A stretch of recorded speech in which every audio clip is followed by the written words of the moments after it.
right, here we go into game number 1 of week 2 of the BTLG. Honestly, when I look at it, I think these graphics are sick. I love this color scheme that we have for this split. We'll see.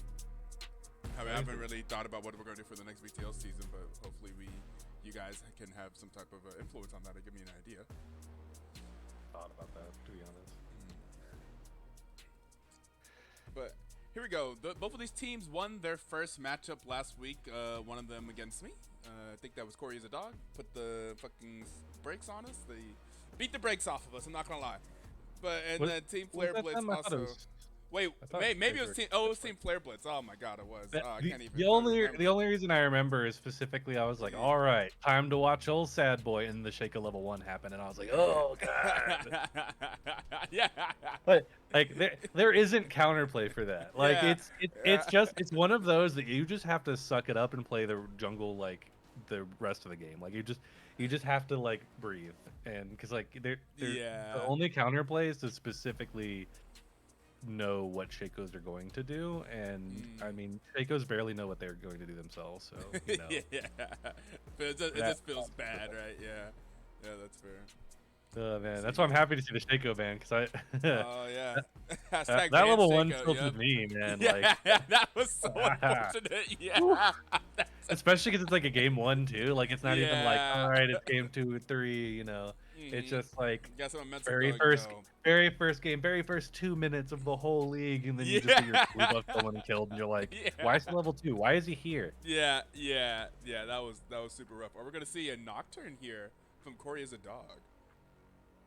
So yeah, it was Team Flareblitz. It was Princess, I believe, that was laning against me and did me dirty last week. But that's distant past now. It's a new. It is now should be. They also had a whole bunch of different people subbing in for them last week. That would be Unk status. So it was yeah, all over the place. Now Osad Boy should be back in the mid lane for today's matchup against I don't know, against another mid laner that's playing for a different team. That's gonna be fun. Yeah, it'll be interesting. The casting booth matchup. Long awaited. We're gonna get Bard here as well. Bard and Nocturne, interesting. I like it. Both I do long range engages. It's interesting. I do like it, but there's obviously the area where Bard can really fuck over Nocturne. Yeah. I would say in most cases he can mostly help. Yeah, mostly help with the engagement. It can get pretty rough. But Poppy is pretty good, not necessarily into Bard and the lane, but just being able to W the magical journey type thing. It actually is really annoying. Because it's such an easy like wall slam lead up, especially depending on where they're going through the wall at. You can literally pull them out of it and then just eat them. Did the lobby die? Someone joined this lobby forever ago. Or actually no, if they joined it at 52, then the lobby died. That's fine.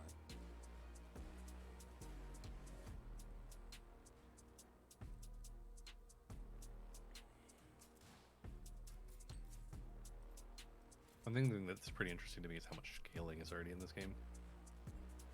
True. Also, this one's also fun for me because you've got Red Strike coaching on one side, and then you got my boy Whoosh on the other. On the other side, yeah.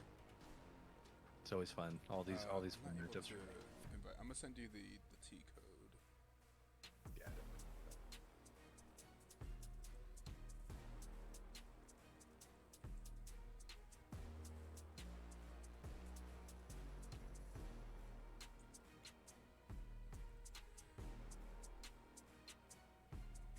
I'm always a big fan of like choosing either mid or top, like R3, and then just banning out the biggest counters. I think it opens up draft like a lot because I'm assuming this is Jack's top, not jungle.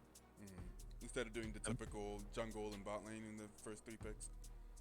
Yeah, I do like too much. I think there's a lot of flexibility in the jungle, but I do understand why jungle can't really be like, even when jungle is hard countered, it's still playable usually. Right. So I get it.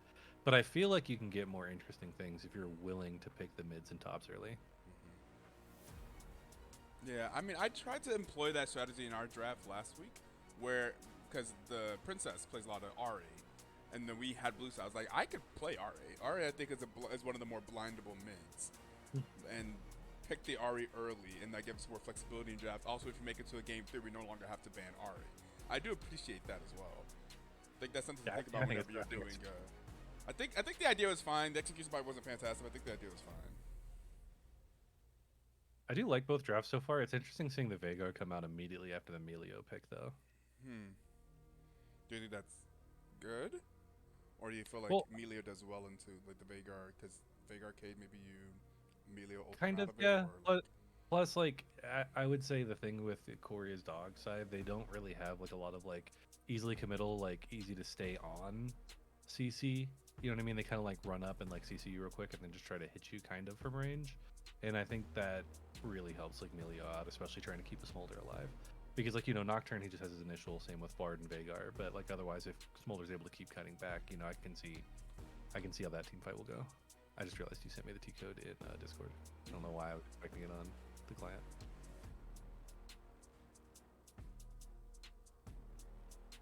Kale. Okay, Scion. If I remember, if this is the Scion that we saw last week, was that somebody else's Scion? We saw a crazy Scion last week. I think that may have been somebody else's Scion.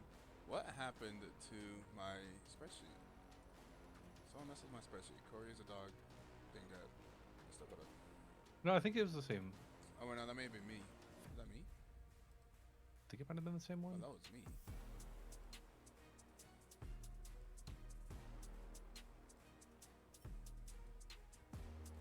I accidentally deleted something. It was on me.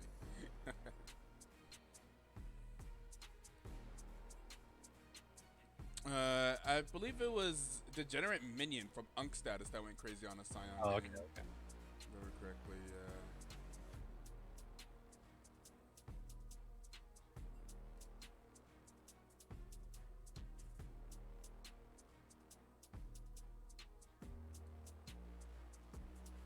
yeah, that was such a crazy game. I've never seen so much. This Degenerate Minion had 353 CS at 32 minutes, and he was like 30 CS ahead of 10 CS a minute the entire game. Well, the craziest thing to me is also this is after the boss nerfs that have constantly hit that Scion like over and over again. Yeah. Like this thing, the dying and all that kind of stuff. So like, so watching a Scion still like kind of do that, I'm like, man, could you imagine if all those like nerfs didn't exist? Like, like, whew, that man would have been full build. Yeah, it was absolutely ludicrous. I personally saw it. Like I used to really like Scion as like the generic like tank top laner as CC can farm well. After the boss moments though, like I there's a part of me that just really hates it. Like it's so annoying, and I think part of that was the same season that I played a bit of top lane, and like I just hated the fact that I couldn't touch the map because like I just had to deal with like this degenerate Scion just constantly being like, yeah, I'm just gonna kill myself for the turret. I'm like, okay, well I guess I'm never gonna team fight, so I'm just gonna like, you know, pray for like the rest of my team to just do whatever the hell they're doing. Yeah. It's not fun to play against at all. Same with Trundle Top. Trundle Top's also not fun to play against. Yes. I don't like Trundle jungle. I don't like Trundle in general. Trundle, whenever I play jungle Lilia, like when I was playing a lot of jungle ward for a little bit in my low elo thing, I was just banning just Trundle just on principle. It's like it was just doing it just. I just feel like in the jungle there is like actual kind of counterplay. Yeah, you can do like, something. You don't have to jump or deal like with run it away. constantly, but Yeah, like top lane, you're just like, please just leave the fucking turret alone for like 2 seconds. Like just like it doesn't even feel like you're real. Like to me, like a real split pusher is like Fiora. Like or it, like it's not like I don't even think that they're as annoying as Nasus. And I'm like, I think if you're more annoying than Nasus, something about you needs to be tuned down. That's fair. Yeah, no, we've seen that in BTL history. We've seen what a Trundle can Oh, do. we lie. Yeah, I lost Endless to a Trundle. So yeah. like it was even worse. We had 3 people wailing on him at the end of the game just doing that. I like it was one of those things that I think you were even joking like, oh, this is revenge for when we beat DPS because like we backdoored them, but like we had to be sneaky about it. We had like Lee Sin like run into their base, like hide under all the vision, place a ward. We had to like triple TP with like Ziggs, like you know, like we had to like macro god this shit, and then like literally the next week we have 3 people just smacking Trundle. And Trundle literally walks walks down the lane, walks past the tower, walks up to the Nexus, and just ends the game. I was so salty. I was so mad. I was so fucking mad. I was like, why does this champion exist? And I love Trundle. Trundle was actually one of the first champions I even played in BTL. Nice. Yeah, jungle. I guess if you're piloting it, yeah. But yeah, seeing moments like that happen, you're like, ugh, it's just a little bit gross. Well, it doesn't happen that often in the jungle because the jungle you build like one damage item, and then like Yeah. you kind of play around for your team, pillars and picks and stuff like that. Top lane, you just right click to the nexus. Mm-hmm.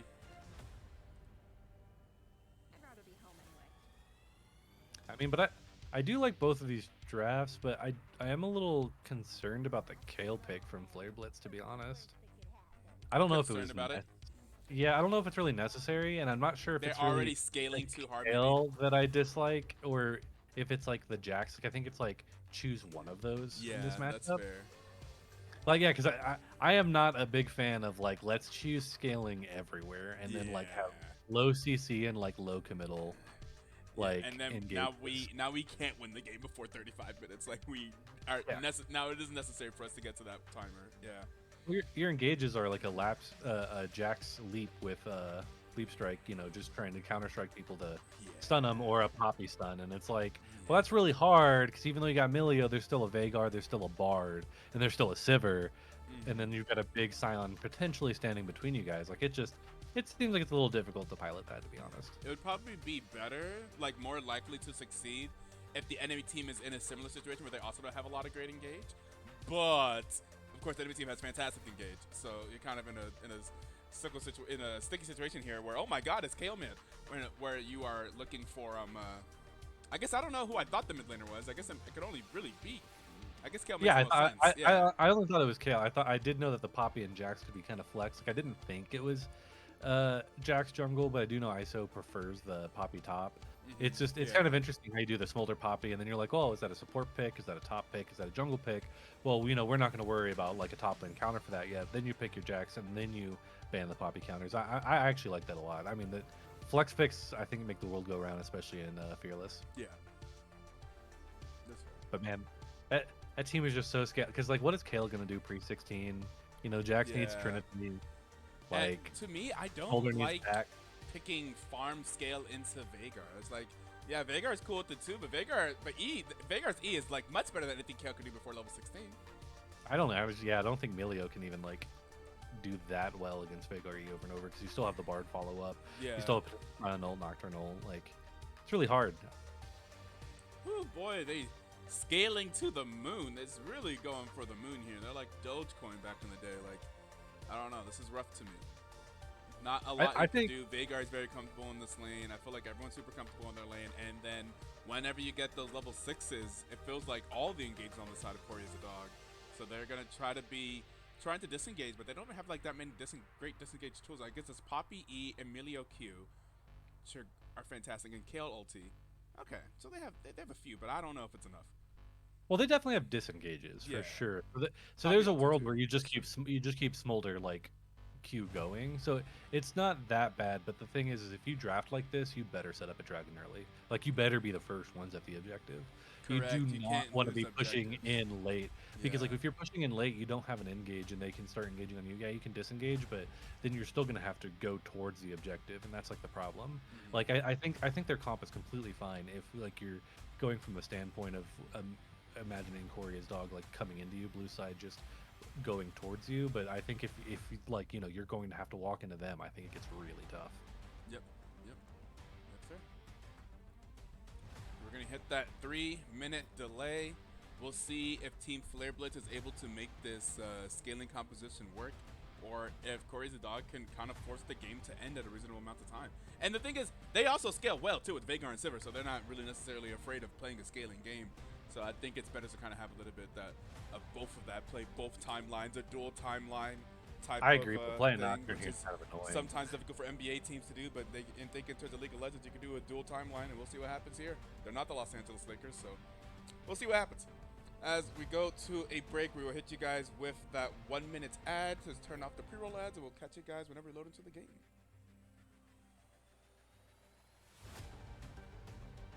Had to throw in the Lakers thing there.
you paused at 5?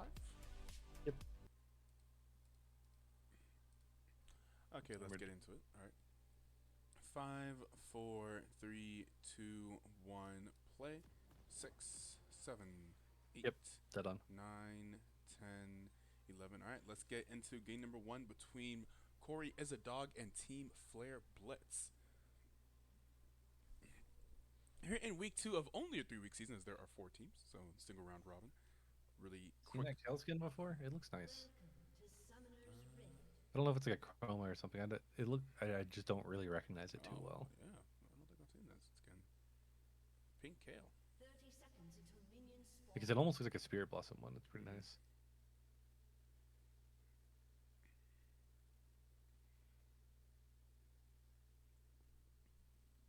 Interesting to see the Nocturne and the Bard covering the same entrance, but you know.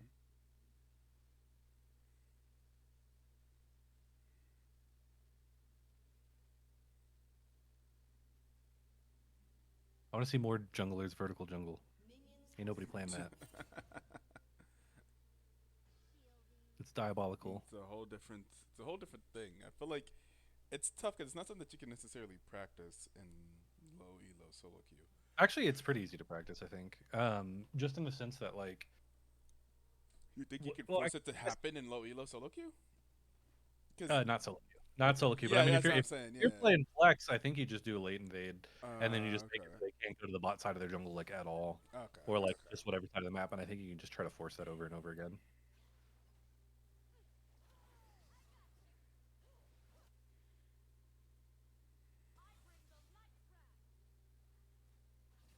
I've seen it happen accidentally all the time in low elo. Yeah. You know, some may call it camping, but you know, to others it's vertical jungling. It's all you know, Yeah. It goes by a different name. because they're not doing it to vertical jungle; they're doing it to camp. That's for sure. Usually, like, they're just like, yeah, I'm just gonna keep ganking this guy. Kind of surprised to see the really, really early ward from Isodak in the top lane. Mm. That is, yeah, that is very early. I feel like that ward probably expires before the jungler gets there, right? Yeah, I'm Suddenly? assuming he Yeah. probably walked up and saw Scion or something like that in the bush. And I Mm. mean, if you're freezing too, you don't really need it. But I'm always a big fan of trying to use like your wards usually for information if it's this early, rather than Mm. trying for like to be defensive with it. Yeah. Well, if you get like an early push and can put in a little deeper ward to try to get a, see if you can Yeah, these see a top laners camp aren't and here hit to it. farm; they're here to fight. Yeah, I see that.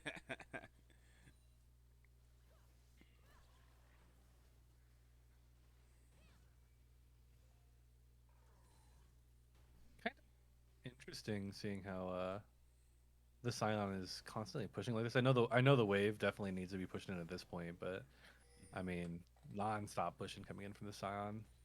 Yep. But he does have his jungler coming his way, so it's not really like that bad. Like if Nocturne was pathing down, I would question it a lot more. Yeah, that's fair. But oh, they trying to fight. Okay. Oh yeah, Will be we're some gonna fighting. we're gonna we're gonna see the junglers come here. Either they're Yeah, gonna fight a this scuttle, but is like certainly. there's no way that these junglers aren't there. I even Both see a toppers world below where half like health. Jax ganks top and then like Nocturne just goes for scuttle. Mm-hmm.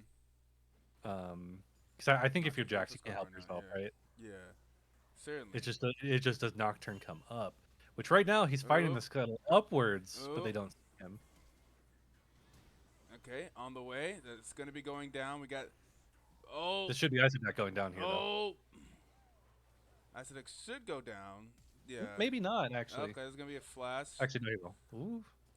Oh. I'm kind Okay. of I'm Okay. kind of surprised Ah. to see Jack's not like Mm-hmm. there a little bit. I felt like there's a lot of stalling to where you maybe could have fought back, but Yeah. it's also not really worth risking like double buffs or just throwing the whole game off of just Mm-hmm. a traded kill. So the kill's gonna go over to Nocturne, and the other kill went over to Poppy. And that's where it's fortunate that he decided to have. Ooh, he's gonna gank another gank mid already. Not too much coming out of it, just a little bit of a chunk. But at this point, you're just kind of resetting your camps anyway, trying to get the scuttle. Yeah. But right now, What's you happening? have Bard resetting. He's really low. So there should be a pretty good collapse here on the Nocturne. He's Yeah. not going to see the Jax come in, but the counter strike is not going to stun. Ooh. Yep, It was going to get no hit by fire. the super mega fire kick or whatever it's called. Greedy, greedy, greedy, Yeah, greedy. yeah. Because I mean, because Ultra mega you know fire. Jax is resetting, so he's just going to like go towards the other scuttle. He didn't get it. He started Mm-hmm. resetting before you, so like You got if I'm double the scuttle. Is Nocturne that there, worth it? It's not as worth it as it used to be, right? Double scuttle used to be well, like much more crazy, right? Of an it advantage. used to be, but if you think about it, you also always want your camps like recycling. So like if you look at it, he's got 3 camps up right now. So when he was going for the scuttle, he could have already got the Krugs and the Raptors starting to respawn into the higher level breakpoint where Jax wouldn't have started his part of the jungle at all. But right now they're on the same page, slash Jax being ahead because of the kill that he got. Mm. Oh, but Smolder recalling in an absolutely awful area. Oh, and that's going to be a kill going over to the penguin potato now 2-2. Slight gold advantage for Cory as a dog, and I think we're about to get a little bit more because that's going to be a dead Poppy up in the top lane. Poppy taking that fight for some reason. I don't. I haven't But seen a yeah, fight that either of these two aren't taking in the top lane right now. yeah, that's fair.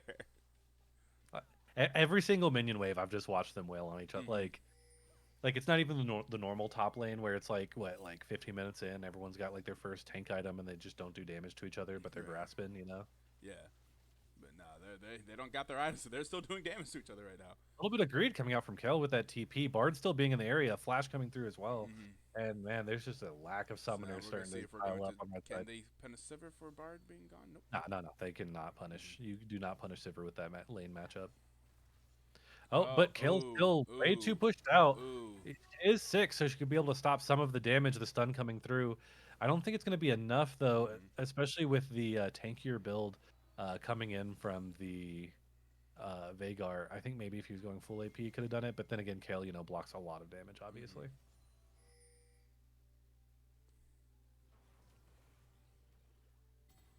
Ultra mega fire kick. I love that name. It's so fun. It's so fast now, too. After that little mini rework, man. Mm-hmm. That thing is like, it goes so far, too. It's just so weird because it's like there's a part of me who isn't used to like how quick it is now. Mm-hmm. At this point I just assume it hits because it's like it's actually crazy like how much more active you can be on Milio compared to how you could before. Top lane shenanigans continuing. Yep. Now my question is Jack's gonna start Dragon out of like boredom?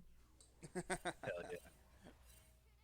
Well, when you're a jungler right now, you don't have much to do, so Mm-hmm. like sometimes you just you know you Yep. time check it. Oh, there is the first Nocturne ulti of the game. It is going to be onto Smolder. They are going to get a kill. It's going to go onto Sivir. They're not going to go after. There's a flash over the wall. Jax coming with the 3-man stun, though. Is Jax in trouble, though? Can Jax make it out? Because they are on the chase. And they're going to turn around. They're going to land the stun onto Melio. Melio is going to hit the Ultra Mega Fire Kick. And it's going to be okay. So they only get the kill on the Smolder. But still, a 4-2 kill Hey, lead here for Cory as a dog. Milio using that little known ability of like I guess a 3-man taunt to prevent his Jax from going down or burning Yeah, flat. yeah, yeah. You gotta respect it. Yep. Uh, And living as well.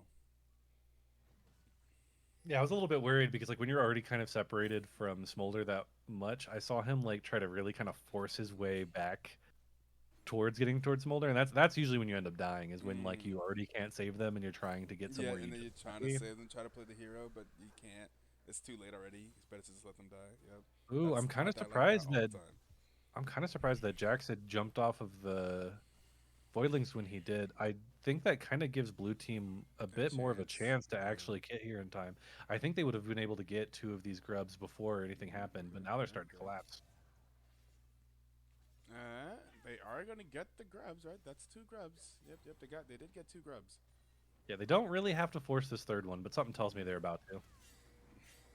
Oh, Jax. Jax is going in. Oh, the ultimate from Daylight Savings is not going to hit on anybody, and no one's going to get hit. Jax is going to walk out. There is still 1 grub left, but the 2 grubs, the crucial 2 grubs, was secured by Team Flareblitz, and now we got a little bit of a back and forth here. KL trying to get some damage, going to use the extra range from Milio, but no. Okay, do they do the Scuttle Crab? I get that. A lot of Mid laners are like, yeah, I can poke them. It's like you picked Kale this game. You should be a little extra careful though. yeah. And oh, But Jax is gonna go back onto the Krugs, onto the Grubbies. Here, okay. And we Yeah, have I a think I fight just coming, but realized. Melio is top here. Melio is here. And they're going to engage onto the Sion. Sion's going to go low. Sion is going to go down, and the kill's going to go over to Shire on Melio. All right, but Sion's going to get his plate. I'm still triggered watching a dead sound get a plate of gold. Yeah. Not again.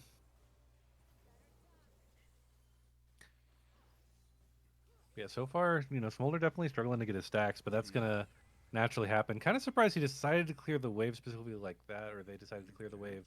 I guess it's just to prevent the plate before Emilio gets there.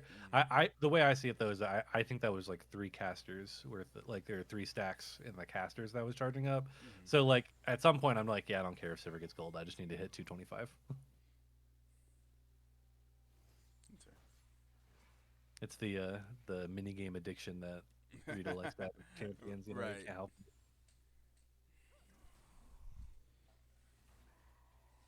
And we continue fighting up here in the top lane. Yeah, it's not gonna stop. Yep. They got grass stacks to get, man. Like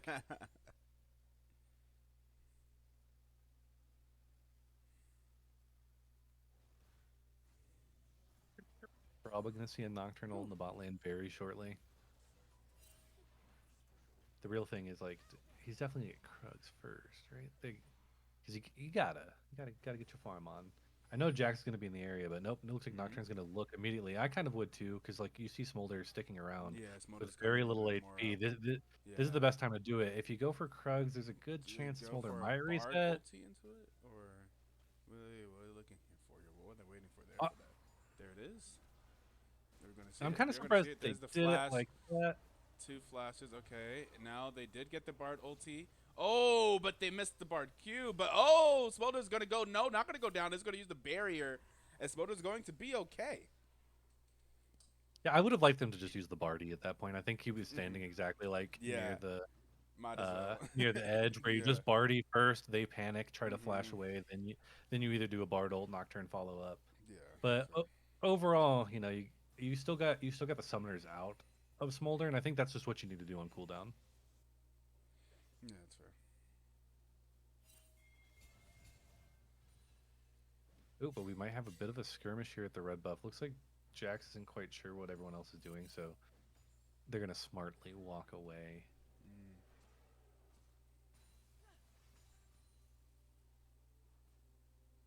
I think it's just gonna be like people taking time for this dragon setup. The game's going a little bit slower than I thought it was with how they were. Yeah. Have to lie. But I mean, scaling. Which is we got good both for sides. I think if you're Team Flareblitz, you're fine with that.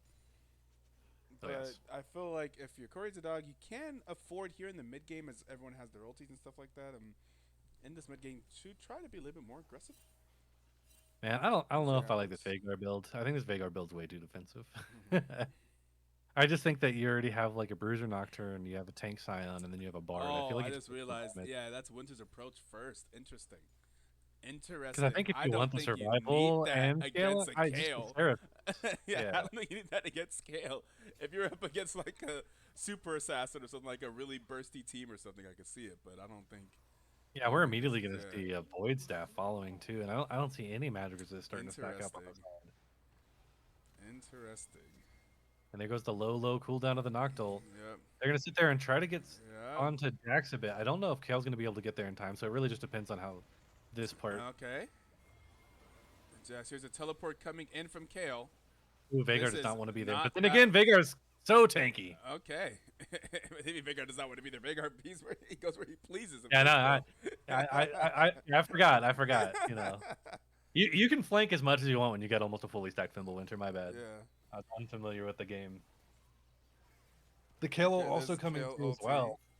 And now at this point, I think Red Team just needs to kind of lick their wounds. Yeah. I think you need to go home.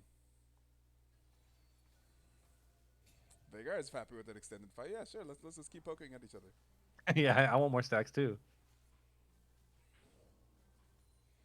And that's gonna be so. We were checking how they need to Team Flareblitz needs to be at these dragons. That's gonna potentially be the first 2 dragons going over to Cory as a dog. That's one of the things that always worried me about like choosing the Kale is like, as you kind of saw in that fight, you don't they kind of sit under the turret for a while, and like they just want to stack and farm and get like levels. So they're very less likely to like kind of be able to push out the mid wave faster than almost pretty much any mid laner. Mm-hmm. And so generally a Kale won't be there early Yeah. because they're more worried about their timer than otherwise.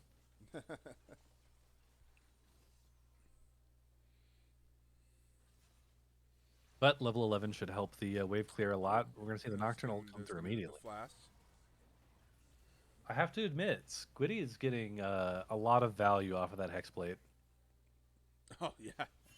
Yeah. These are a lot of Nocturnals coming through. Mm-hmm. Love to see it.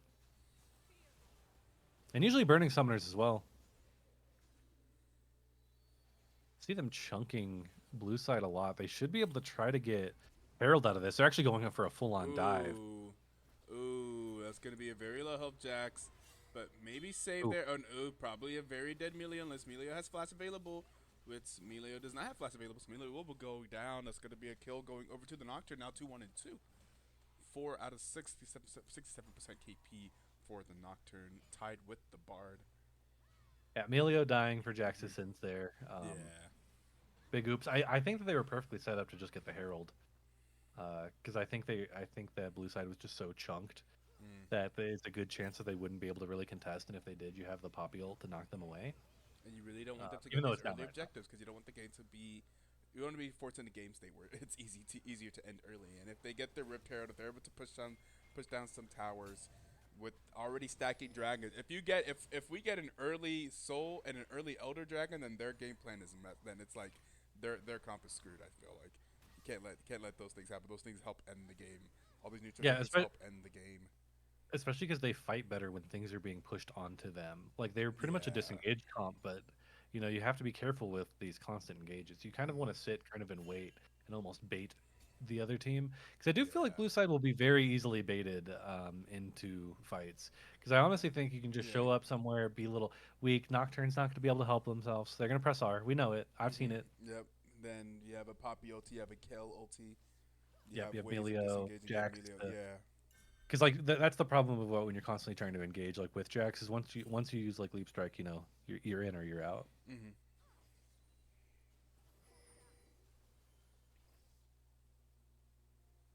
Let's see where these smolder stacks are. 124, 100 more to go. It's definitely going to be a little bit before then. Here it is. And we know that Kale's flash is down. And yep. Yeah, Kale playing aggressive like you forgot Nocturne is here. Nocturne is always near. And that's going to lead into the Rift Herald as well, going over to Cory as a dog. Things are turning out well for them here in this mid game. And this is where you see they try to do a cross map play on the bot side, but it's just Ooh, really ISO hard to pretty potentially much in some lock trouble down here. cover. There's going to be the flash. Oh, that was almost terrible. Okay. Oh, but you definitely There's the take that ulti. Bartle. Yeah.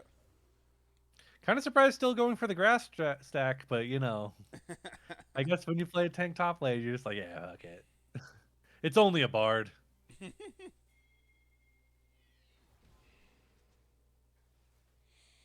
I think they would have had better luck trying to do a cross map play bot side if they basically kind of just pushed the bot wave and then waited a little bit for a Jax dive, and then you Mm. try to take the bot lane farm. Speaking of a Like dive, that's the way I would have done it. oh, they're just going to take the tower here. That's smart. And Yeah, that's now much they'll better. just kill. And yeah, that's just a I disaster. panned over when you said speaking about a dive, and I'm like, diving a poppy is a little tough, and then Yeah, they just start yeah. hitting the turret, and I'm like, Ah, good, yeah. good, good. Yes, correct.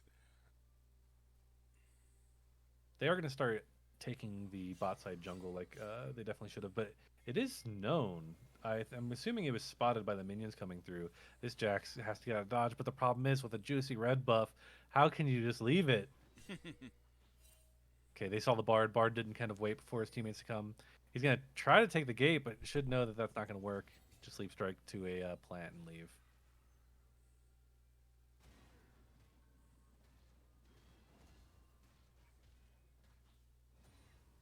All right, dragon coming up. Does red side get to the dragon early? That is the question. I think the answer is no. Yeah, They with have the vision Jax though. They have recalling the right vision, so there and the dragon up in 5 seconds, I feel like Don't worry, Kale will check this bush. I actually don't think Kale will check the bush. I think it's more likely that Milio or Jax will like walk through that try. I think there's a good chance that Kale will just wait for the minion wave, but Bard's gonna show up anyway, and definitely make sure that doesn't happen. Yeah. They're gonna lose the tower. They do lose the tower. They're losing a lot now. A lot of things. That's gonna be 4K gold. They're gonna lose their jungler. That's going to. Oh, they're not gonna lose the jungler immediately. There is the kill OT. Will Jax be able to actually get away? No. Here is Nocturne. There's a Nocturne. There's the Hexblade. There's a flash out from Kale. Kale's still gonna. There's a flash forward from Sion. And that's going to be 2 kills for nothing. That should be an easy third dragon here now for Cory is a dog. This is looking all blue side so far. Yeah, see, this is one of those things that I knew their disengage was good, and I knew that they'd be fine if they got the setups early. But we're not seeing pretty much any of those happening. We're seeing a little bit of the disengage, but the disengage happens after kind of a failed engage each time. Yeah. And the setups for the dragon just aren't happening early enough. I think it's just got to do early backs. You got to walk in as a team. Yes. You kind of have to focus on that back timing. The objectives for sure, because you guys definitely aren't about the solo queue comp with how you have it. You know, you don't have a Nautilus or anything where you just press R, go in. Yep. Yeah, the Jax timing there on that recall, I was like, oh, I think they're screwed here. You can't. I don't think Jax can recall with 5 seconds left with other people already in the area. You can recall pretty late with Hextech dragons for sure, but that's a little bit too late. Yeah. Yeah, you get there so quick, like it's so ridiculous. It's one of the worst things about trying to play a numbers game, like super early game, when you're dragon stacking really well, because you'll like, oh yeah, we killed them, let's do this, and then they're just already back from the hex gates, and you're like, oh my god, this sucks. I say that as somebody who loves to counter jungle. Those hex gates are right by those jungle camps I want, so it's like, why are you here? Why are you back already? Poppy's gonna go ahead and go for the turret here. Should be able to easily get it. That's a ball stock. Oh, definitely gonna get it. There is the ulti. I still think Nocturne should be able to kill him in time, but man, this Poppy's tanky as hell. Maybe Poppy just walks away actually. Poppy is Poppy. Oh, but there's no turret actually, so it should just. Yeah, but too far of a distance to walk. And but at least gets 2 to 3 grass procs. But man, this Jack's getting caught out. Oh, to make a fire kick for the disengage, but they're in trouble here. And we'll see if Otacon gets approached by Cory as a dog. Yeah, Otacon's super easy to throw at. That's for sure. That thing does hella damage. I do think though, if you get it, Otacon just feels like the most OP objective right now besides Soul. The 15% current health like explosion is crazy. I didn't know it was that much. 50% of current health. Interesting. Yeah, and it slows like it. That's how like if you end up getting that or sneaking that, fights will just turn. And we're gonna see them just go for Otacon here because red team is just over-indexed a little bit too much on the Sion. But when you're this far behind, could you have contested Otacon? That's always the question. Right. True. Fair enough. We're gonna see a very interesting Herald. Teleport here. Oh no. Yeah, Vega, you run into that wall. No. See, this is why you take the Thimblewinter. You're just so tanky. There it is. Oh. Honestly, that Smolder roll I would say is closer than Comfort. That's at 62 HP. If it was any earlier, that Miss Smite would have been a bit rough.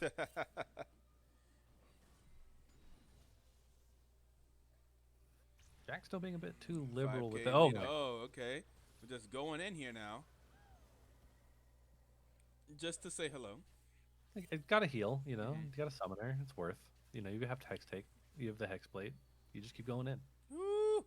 Uh-oh. Let's go in trouble here. Does Vega not have ulti? Vega does have ulti. Vega has ulti. Okay. Trying to bait out Kale's ulti? Yeah, I was about to say, I'm going to pretend that it was like a stop emote and then like, yeah, you're going to kill ult, and then they didn't, and then it just looks silly. Yeah. Surely it wasn't a range thing where you keep pressing R and then they're just barely out of the range. But that happens often. It's fine. It was sheerly just the mind game. Yeah. Trust. I went to finals with that man. He just mind games like that all the time. I promise. He even mind games me sometimes. 4 lead here, 5K. Well, about 4K gold lead here. About 5. Okay, 5K. 5K gold lead here for Cory the dog. here at 24 minutes. 3 dragons. Did Yeah, they three get dragons. all 3 grubs as well? Or is that No, no? They did not. red side got grubs. Oh yes, yes. The rest I got grubs. They got the Otacon. That's tough. Yeah, but at least Scion doesn't have grubs too. Oof. Mm-hmm.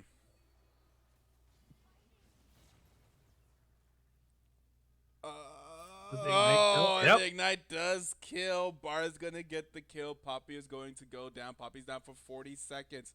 The Baron is up. The next dragon is coming up. This dragon is Soul. 30 seconds on potential Soul, and it's gonna be Hextech Soul along with the Otacon, and it's gonna be so tough. I know other souls might have higher win rates or whatever, but I always felt like Hextech Soul has been like the most broken since it's come out. The static shift was the most slow bad. in Yeah. gameplay, it's just Yeah. like, oh my god, Yep. it's over. Yeah, now imagine even the static shift slows and then you get the Otacon slow on Yeah, top of it. exactly. That's what I'm saying. Like, With this, with Otacon, oh god. yeah, when you start losing a fight, you lose a fight. Yeah. Maybe go ahead and go in here. Yeah, I don't know how they and see they need to. It's tough now because of the tower situation to be first, because you just don't have as much map control without your towers up. So it's hard for you to be first to the river for these neutral objectives, and they kind of need to be. So this is tough. I think Soul's gone. Soul is super gone to me. Yeah. Yep. So it's Boom. gone. There it is. And immediately, we immediately see the lightning and the soul effect immediately take effect in that next team fight. Rivet teleport coming in. Someone coming to die. Someone has come to die. Oh no, Poppy is actually gonna be able to walk out. Okay. Yeah, when it becomes But- lightning, people get struck. And they're gonna rotate that over into a Baron. Why not? Why not? Why not take it all? Yeah, there's nothing else to do. Yeah, why not take it all? You're up 8K. Why not secure your victory? Yeah, and I think at this part, it's too hard to be even red team because you Yeah. said, you can't even set up anymore, and like your whole comp is designed to really like set up and be in areas early, and when you can't manage that, the game's just really tough. They're gonna look for a pick here on the Poppy. I don't think that anybody on red side Ooh. this. They deal damage too now. Yeah, even to Poppy. Yeah, at this point, you're just kind of sitting on the Fimbulwinter with the Vagar. You got the Rabadons, you got the Void Staff. You're full build. Everything else is fun. Yeah. All other items are for fun. That's why at this point, if you got these items, yeah, sure, you can build other items on Vagar, but you build Lichbane because Lichbane is fun. You don't need no Zonias. What the hell? You only blocked 150 damage to a Fimbulwinter. You don't need no Zonias. Nocturne just going in for fun. Just to get to the minion wave faster. You know. Genius. Yeah, there it is.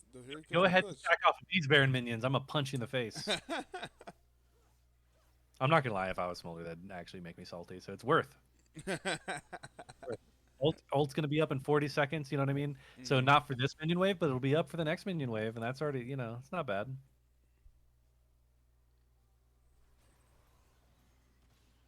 There's the engage from Jax. Here is the ultimate from Smolder. There is the ultimate to turn off the tower from the bar. The tower is also going to go down. There, Smolder does have 225. Smolder does have 225. Smolder does have 225. This could be. It's almost time for them to try to turn back around. Kayla's almost level 16. Can they find a way to fight back from 10K down? Let's just see if they're part of the Turtle Club, because that's pretty much what it's going to take. Yeah. They're going to get a chunk here on Scion. At least getting some of the beef out the way will be good. But Okay, despite and the the tower. damaging fights, I don't think Scion's is not going down. This is going to be very, very, very, very, very, very difficult if this happens. It's pretty much just heavily relying on Smolder completely. And we're going to see them kind of get a little bit too split here. We should see Jax kind of coming down. Kind of surprised to see the kill come down when it did. He's living for actually a lot longer than I thought. Nocturne getting pretty low. But man, he just can't even walk up into the fight because it risks everybody else.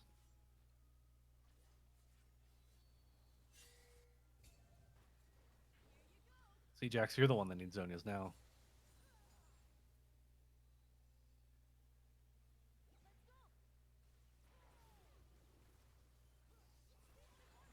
This is where Vagar's super powerful, because like even if you've got like a lot of wave clear, if you just set that E in front of like everything, you just kind of have to back up and like seed the wave. Yeah. Veigar is just so strong. Yeah. Oh, Poppy almost saw something for the Sivir, Mhm. but of course, careful with the spell shield. Now this is gonna lose the towers. Yeah, I don't think they can force a fight here, but right now is when they want to fight more than anything. Mhm. Because I think that they're kind of chunked enough that it wouldn't be bad. But the problem is like, how do you engage with the comp you have? Yeah. Kale is hitting 16. Maybe they get greedy because Kale stole some minions, but nope. It looks like everyone's just gonna go ahead and recall. We're gonna see if they can stop some recalls here. We're gonna at least see Poppy try to E. Nobody gets Ooh. caught though. Mm.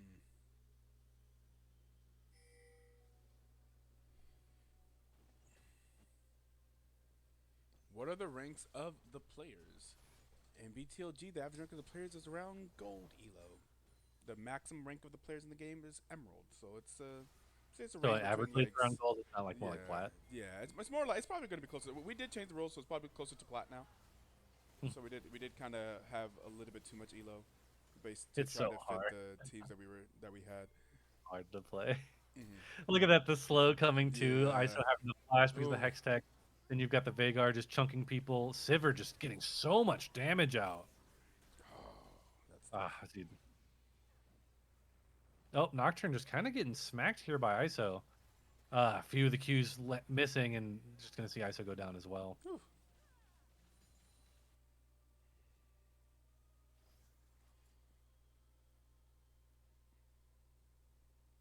So my question to you is like, who would be your MVP so far of game one? Would it be Nocturne with all the R's, or would it be Bard with being everywhere? Oh boy, I would try to I talk think about it it's early. That way we Nocturne. can like kind of I like. think it's Nocturne. Although yeah, Bard has been doing a lot too. 16 KP, a little bit more KP than Nocturne to Yeah, be that's why I kind fair. of Yeah, lean toward yeah. Bard a little bit. But He's a player. I do think that Noct is obviously like I think it's either They're or, doing a lot. right? Yeah. To the end right here. They do in fact. Yeah, yeah, yeah, yeah. Guaranteed. Yep. That's gonna be game number one in 32 minutes. Yep. The game ends at 32 minutes, then you could guess which Pretty team is early going for to a win. scaling game, you Yep, know. yep. If the game ends at 32 minutes, you can guess. The scaling team probably didn't win, and that is what Well, I happened. mean, both teams just. I would say 32 minutes is an early game victory from a team that has Sivir and Veigar. That's fair. That's fair. They also had the Nocturne and the Bard, which is the playmakers. They kind of could force things to happen. But yeah, oh, that's not the screen I wanted to go to. I wanted to go to the screen, didn't I? I saw the old background. That's fine. Anyways, so yeah, see the most damage of the game is going to be dealt by the Sivir. In fact, actually doing 25,000 damage, closely followed up by the Veigar, who also did 25,000 damage, but not 25,900. And then after that, it's going to be the enemy Smolder. Hey, Smolder did get to the stacks, but ended up the game 0-4. Didn't actually get to use the stacks, but that's a good first game from Cory as a dog. We'll see what adjustments Team Flareblitz is able to make in game number two. That super scaling comp did not work out for them in game number one. So we'll see. We'll be back after a short break with game number two.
pushing out. We're not running round in circles anymore. Feels like I've been blown away, and I won't do it again. No, no, no, I won't do it again. No, no, no, I won't do it again.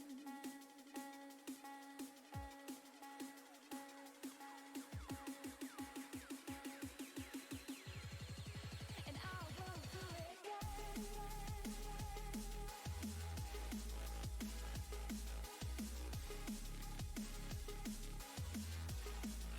And I won't do it again.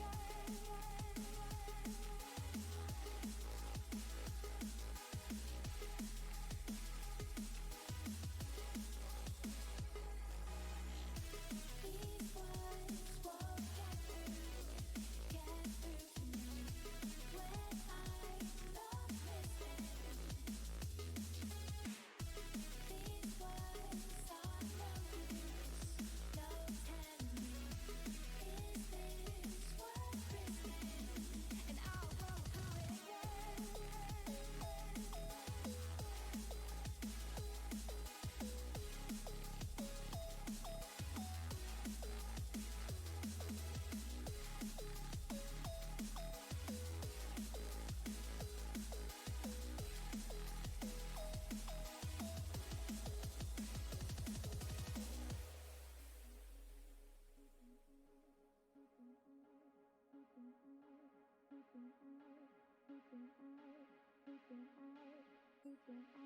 I'm reaching out, 'cause I cannot fight this feeling anymore. Feels like I've been blown away.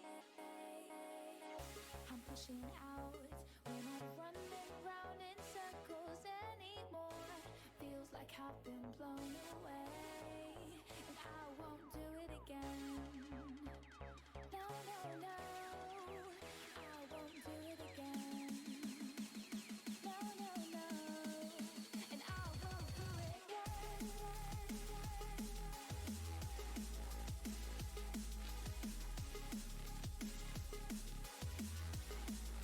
And I won't do it again.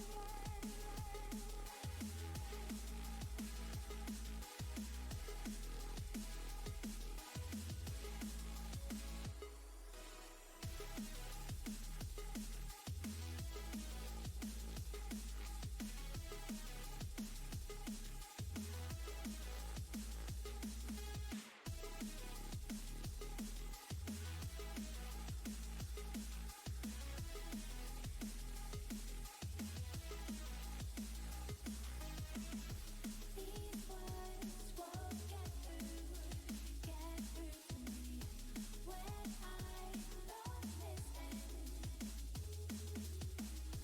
These words are no use, no telling me, is this worth risking? And I won't do it again.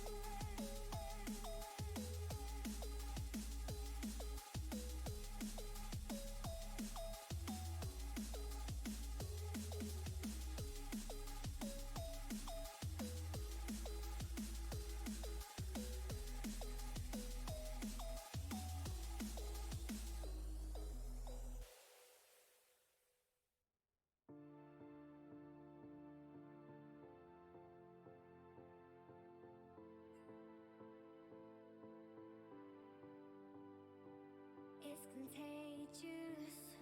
Tell me, do you feel it too? Mr. Magician, tricking me to loving you.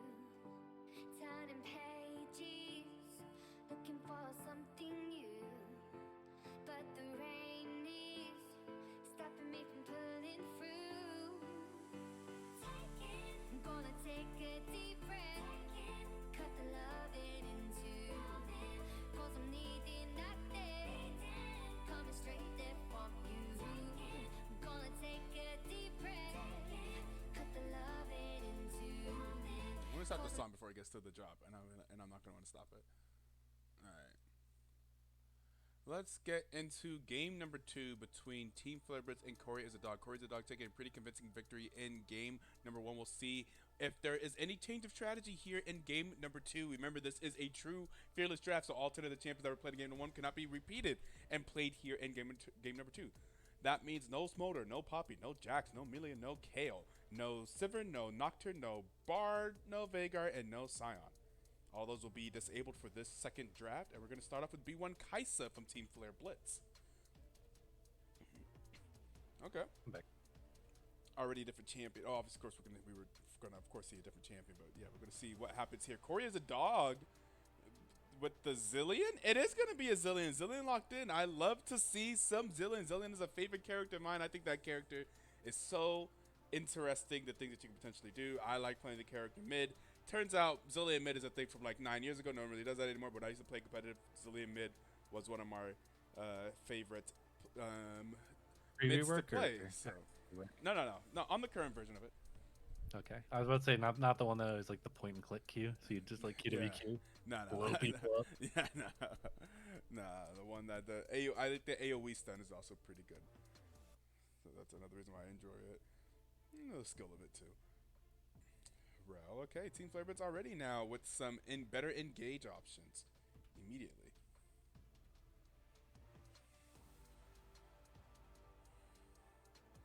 Kaisa Rel, Red Strike's team, drafting a Rel.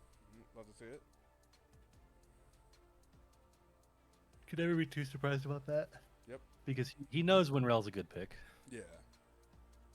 As Real Zillion, it can be a little bit hard, but like that's also the thing though, is like, since he's big into Rel, you know, he's also like, when I pilot it, Rel can be good here. Yeah, exactly. Yeah, exactly. I've outplayed the team comp before. Right. Like, is Rel good here, or are you good at Rel here? Yeah, so that's my question. exactly.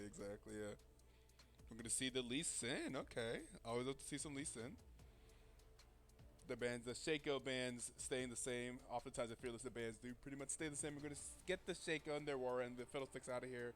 The Yorick, so we're gonna see some top lane bands here, some Cho'Gath. My Mordekaiser coming through from the side of blue side again. They could try to take it themselves, but I don't know. It depends. I assume that we're gonna see a band again.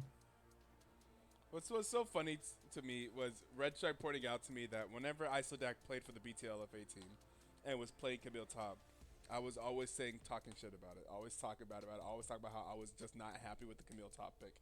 And felt like it just wasn't working out for us. However, whenever my team played against Team Flareblitz, we banned Camille. And you see, the problem, what had happened was, I didn't realize that was Isodak. I didn't realize that the top lane that we were banning Camille from was the same Camille that I was not happy with before. So whenever my team was looking at them and said, oh, I don't want to play Camille against Camille, we ban Camille here. I'm like, okay, yeah, sure, whatever you want to ban. I didn't realize until Red Strike pointed out to me. And I'm realizing that Red Strike is not banning the Camille. He doesn't care how many master points the man has on it. Like, no, we won't ban it. Fair enough. I didn't think about it. I felt like I messed up my draft because I kind of pigeonholed us into like a champion. Like whatever, you don't have to pay the tax of banning someone's like champion. I think that is a great strategy. That is like a great advantage to not have to pay the tax. I would still be careful though, because I still remember like the reason why I was always down for him playing it is I still remember like one of the scrims there was like a master top laner who like played her Nectin and he like just whooped his ass randomly on Camille. So I was all like, you know, you got to take the lows with the highs, and I saw the highs. So you know. Fair enough. We had some struggles. There it is. Speaking of it, and there it is. What do you feel comfortable picking blind? They said Camille. Poppy is unavailable. The classic Camille counter. Red Strike was listening to you and just was like, yeah, fuck you, Etoe, and lock that shit. We'll show you. Good. I'm sure I'm glad I could. I still will never turn on. Nope, I don't like that. You don't like that. And we're going to have Rumble picked into it. What don't you like there, old sad boy? What don't you like there? We're going to see the Camille picked here and then the Rumble picked into it. I like how I feel like I spoke that into existence. I had a whole story about it. It's like, and Camille. I'm not leaving Camille up. As someone who's playing a carrier, like, nope. I don't care. I ain't leaving Camille up. That man has scars against Camille. I feel Yeah. that, especially in the Divine Yeah. Thunder era. Oh my god, get this champ out of my game. Yeah. We are gonna see the Okay, Zillion mid though. Oh shit, you're right.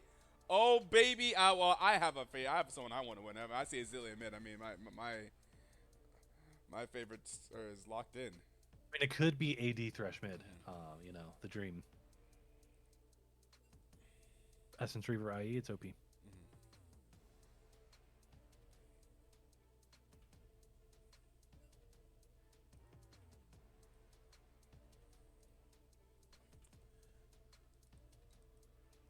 When I was junior high school, I used to one-trick Zillion. Oh my god. 5-6 years ago when I was in junior high school. That makes me feel old as hell. I always feel old as hell now. Oh Everything my god.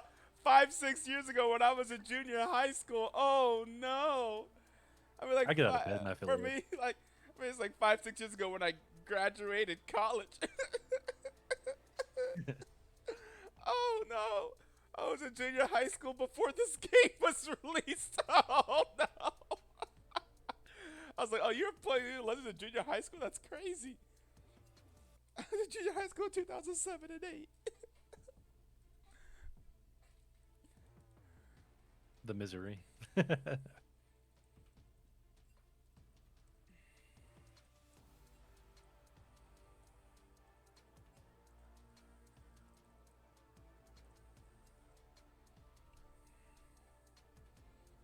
Man, I was talking about this the other day with some of the boys, and I was like, you know, I talked so much trash about the Cat Cowboys, like banning my champions, and then like I just chose other champions because my champion Ocean, and or whatever, and then like in the finals, the only champions I won on were the champions the Cat Cowboys banned. Yeah, I realized that, and I was like, wait a minute, they're on to something. Wait a second, they were kind of cooking for real. Why were they banning these from me? No wonder why I picked them. You know what? They right. Let me just lock them in. They're available now. So I'm pretty sure the games I won was literally Nocturne, Jarvan, and because I know that was 2 of the bands. I don't remember what the third one was. But it's just really funny looking back on it. Yeah. See, it's funny. In this situation, this whenever I refused to ban Ari, and I just picked it instead. I was like, I'm not banning Ari every game. God damn it, I'm not doing it. I'm not banning the same champion every game. But I mean, I still like that. I still like it. Yeah. I'm a fan. I'm definitely still a fan. Just stealing champions. Yeah. I may not play it as well as you, but I can't stop you from playing it. We're playing Fearless, baby. Makes even more sense too once it gets to playoffs. Yes. I think it's good best of 5 prep. Yeah, because then you get buffer. Well, oops, but it's gone. Yep.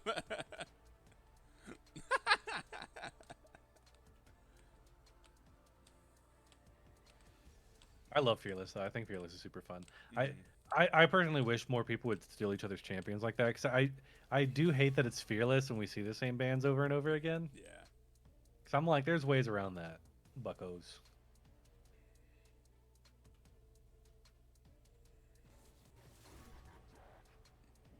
Etoe Nivea confirmed for later is crazy. He's over here trying to listen to the cast to get the draft info. It's crazy. Wait a second, turn off the cast. What are you doing? He said he got to prepare. He taking notes right now.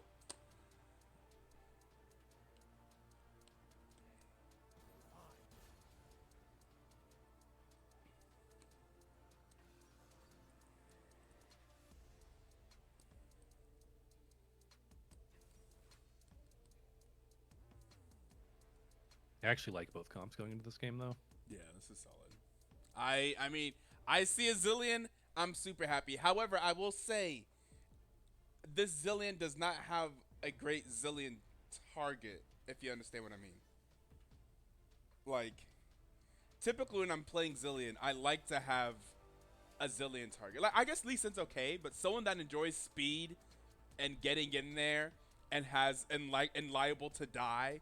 So therefore, like an Olaf, for example, is like a classic amazing Zillion target, or even like Lee a Sins are Nocturne. liable to die. Lee Sins are liable to die, Lee man. Sins are liable to die. That's fair. But like, is he super is he getting a lot of benefit from a speed boost like a Nocturne or like an Well, you Olaf? know, he could, but the benefit is since he's gonna go in with his Q to try to like insect somebody. You know, that's a very good double bomb target. You know, he could double bomb your own Lee Sin. Yeah, You'll that's send fair. everybody around him. You Yeah, know, yeah. That's fair. not Lee too Sin bad. is decent. Yeah, Lee Sin can you.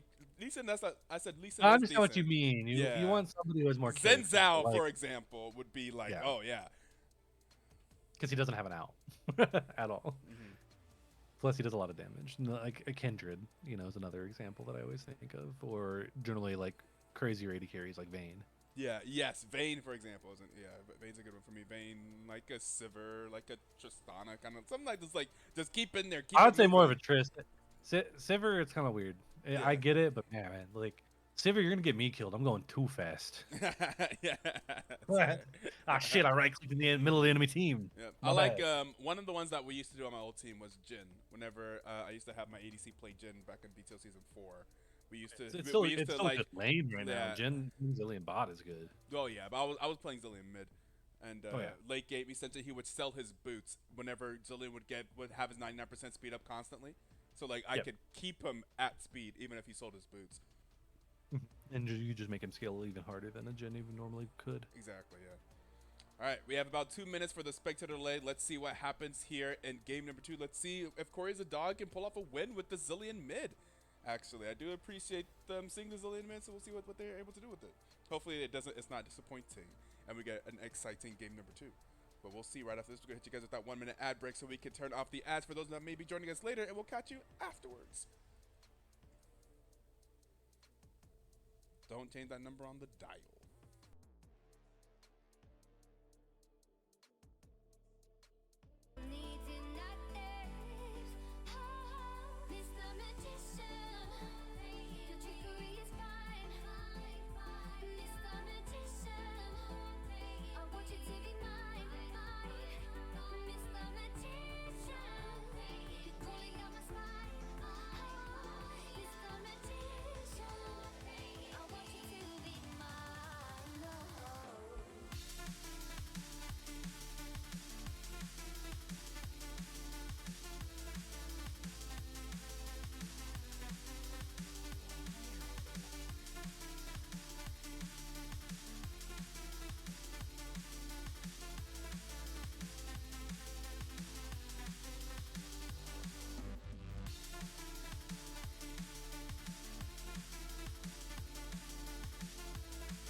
Are you paused at 5? I am. All right, let's get into it. There we go. 5, 4, 3, 2, 1, play. 6, 7, 8, Yep. 9, 10. All right, let's get into game number 2 between Team Flareblitz and Cory is a dog. Cory is a dog taking the victory in game number 1.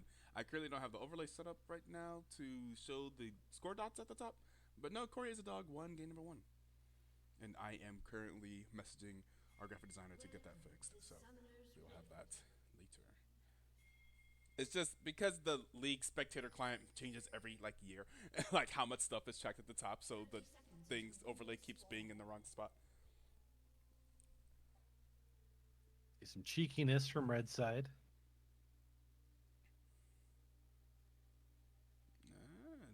They do have the thresh. They do something with it. They do have the thresh and the Lee Sin. This is there's the flash. There it is. And they're on to Isodak. And that's going to be first blood going over to the Thresh. And they do something with it. And in exchange for the flash, and Isodak doesn't even, Camille doesn't even bring flash. Camille doesn't even have flash. Camille didn't have, oh no. That's right. The Camille couldn't have flashed if she wanted to. Oh boy. Knowing my luck during invades like that, it's probably right when you press tab. Yeah. Yeah. They are going to bring out that Thresh did in fact flash. And that was the Ignite from Zilean, actually. That was Zilean's Ignite. Zilean is also bringing Ignite. What in the world? All right, baby. I love it. Let's see that. Let me see that. I mean, hey, you're better Zilean than me. I do not be bringing flash typically. Ooh, and immediately killing the Thresh, getting it back. Getting it back. Does not have flash. Yeah, very true. Pick a potato. Looking for some more. Is going to get something to the flash forward. Oh, but not going to be able to get it. But Ezreal got a little bit too.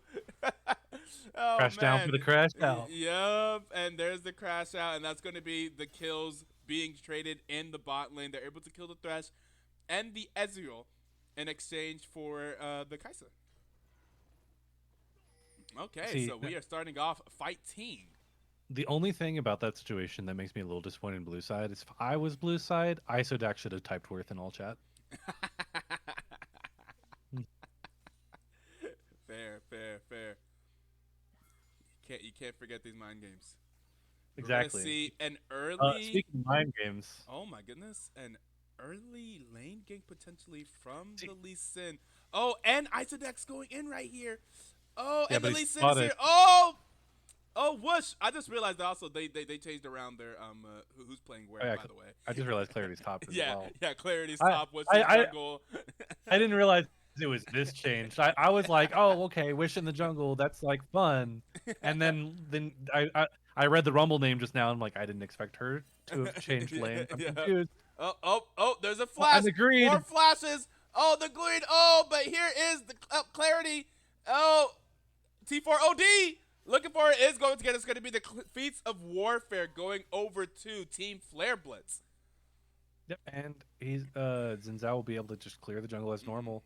Yep. Lee Sin will be going bot side. I'm assuming we'll just probably see a regular clear because like very often you don't gank too much after that happens. Like you're like fuck, okay, hold on. yeah. I need to catch up and get in the clear. A lot of damage coming on to Isodak here. Getting the Camille passive up.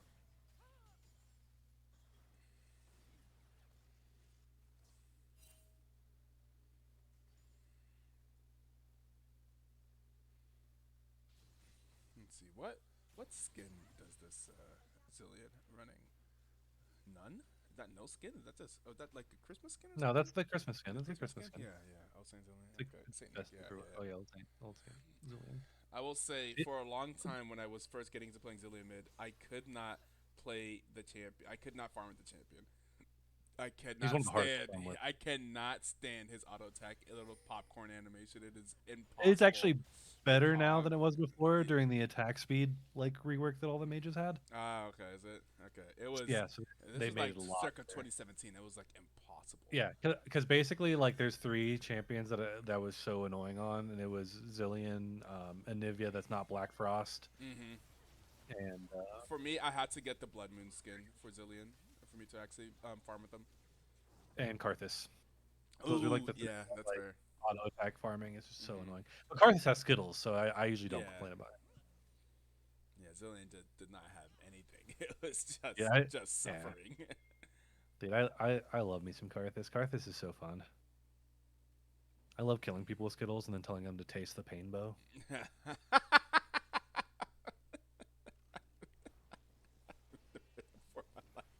Oh, here's Thresh. There is the Oh, flash I'm from surprised that flay Princess. didn't hit. Yeah, That was a okay. great flash. Great flash by Princess. Oh, Oh, we're seeing Thresh squad. in. Thresh potentially in trouble. Oh, Daylight Savings definitely in trouble. Oh, is gonna speed off away. Okay. That's why you like playing And Zillion, should be right? okay. Yeah. Oh yeah, Zillion always has a fantastic KDA. Zillion, yeah. Yeah. I remember Look, whenever I was trying they're to cut get my out. level It swims 7 as away. Zillion, yeah.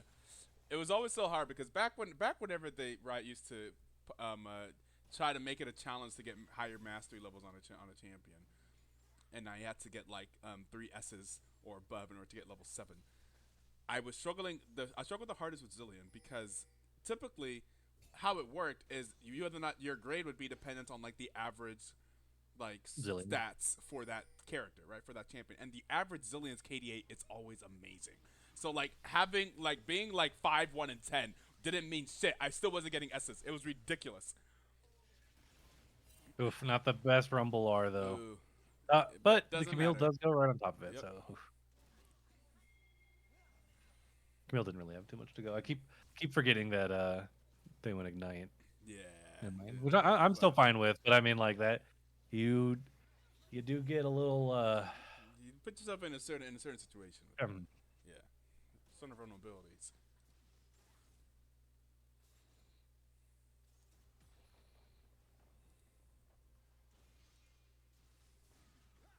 surprised to see OD still kind of chasing this. That's some farm. Well, creeps. Gotta get them. Gotta get those CS. So I think you chase it if you don't use E. I think just going for W it's a little rough. Mm. For what? For He kind of chased Rumble a little bit past the minion wave instead of just either farming the minion wave or whatnot.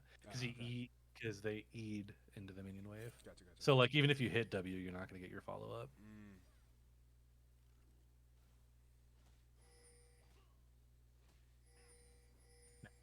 Wish noticed the pink ward. My ever burning question. Considering the direction the scuttle went, he's not going to. But they will know. But the Zillion does. Mm-hmm.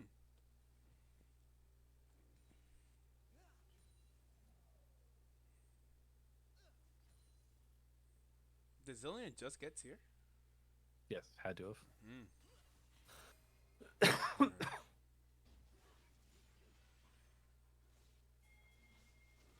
Oh, we're gonna see red side start to collapse here. I'm wondering if they're just gonna go for Ooh. two. Oh, they're just gonna go for the rumble here. Oh, I agree with this. Get rumble leaf. Oh, no, let's leave. Oh. Oh, it's got Zillion. Oh, Zillion ulti. There's a Zillion. Oh. Oh, now Rumble's super low. Oh. Oh, I thought Rumble was gonna die to that. Rumble is still alive. Lux at least Incredibly gets low. one of those Oh, void okay. grubs. Now Rumble is going to go down, and there is an Lux exhaust got onto two of the motion void kiss. grubs. Oh my goodness. Oh, what? Oh, wait. Okay. All right, and they get 2 of the grubs. Worth. Certainly worth. Since I didn't even One have to for be one, there. 2 grubs. The dream. This game's much more early fighty back and forth here. Well, I'm not surprised at all. Yeah. There's a lot. There's a lot Yeah, more these comps are very ability different. on the champions. Yeah.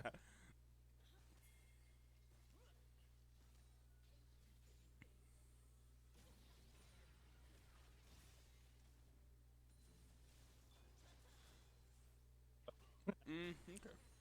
Little bit of a zealous ult, I'd say. Yeah. It happens though on Rumble because what you'll be doing is you'll think about ulting and then you start doing the drawing. And, Yeah. and then like it's really easy to just ult at that point though. Yeah. I don't agree with the Thresh kind of being like pretty far out here. I think that's like a little bit too much damage. Kaisa still has ult as well, so we should see Kaisa kind of follow this up there's here. the ulti in. And oh yeah, gonna be able to get the Thresh. Thresh is going to go down. T4 OD is here as well. It's the Zillion flank. Let's go. Oh baby, let's get it. Let's get it. Oh, come on, Zillion. Run right at them. Hit the double bomb. Slow somebody. Speed yourself up. Yeah. Yeah. Ignite. Oh, that's right. Dubstep ignite. Yeah. Speed yourself up to ignite. Okay, here we go. Now I just got to slow him down. There's one. Let's get the second one. Second bomb. Or not. There we go. Well, they're just saving the kill, I Yeah, think, for the yeah, Ezreal yeah, top that's point as fair. well. Which makes sense. Ezreal's already starting to kind of get ahead, and you just really want Ezreal to hit the items.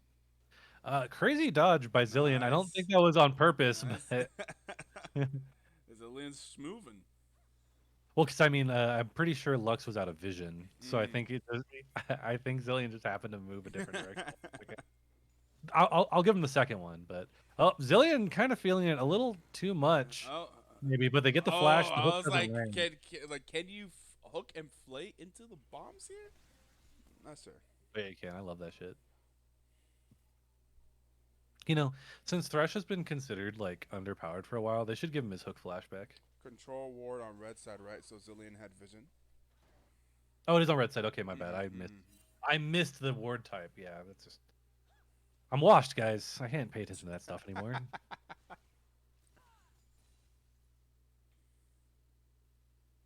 My brain just was like, yeah, it's a red ward. It's just red anyway.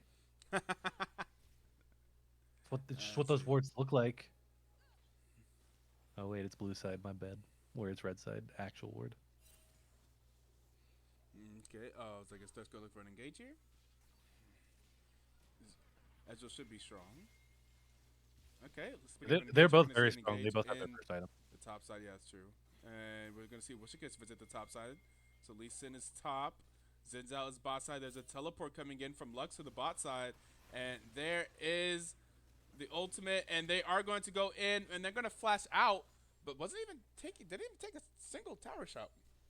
There was one, but I think what that happened was it was like one turret shot, and then it completely reset the damage value, and then so the second turret shot I think just didn't really do much. Because I'm pretty sure Rumble definitely got hit. But And Rumble goes baiting a little too down. hard there. Yeah, for the bait, and there is going to be the kill going over to the Lee Sin, but yeah, I'm not sure if Rumble had to die for that. See, blue side at least get the kill here. Meanwhile, Damn, flash W on that. Ooh.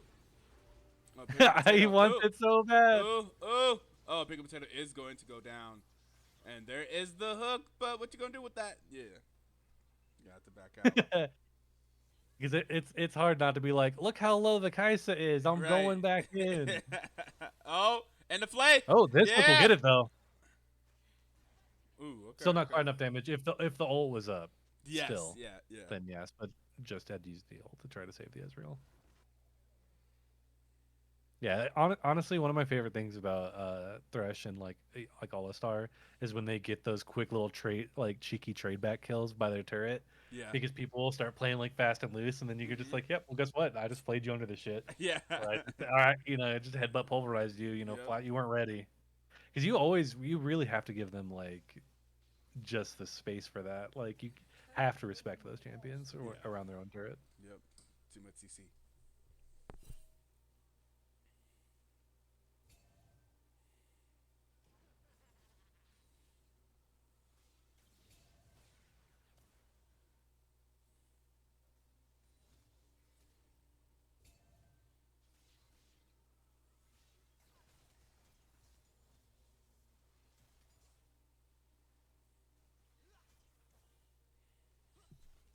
Still just a pretty close game.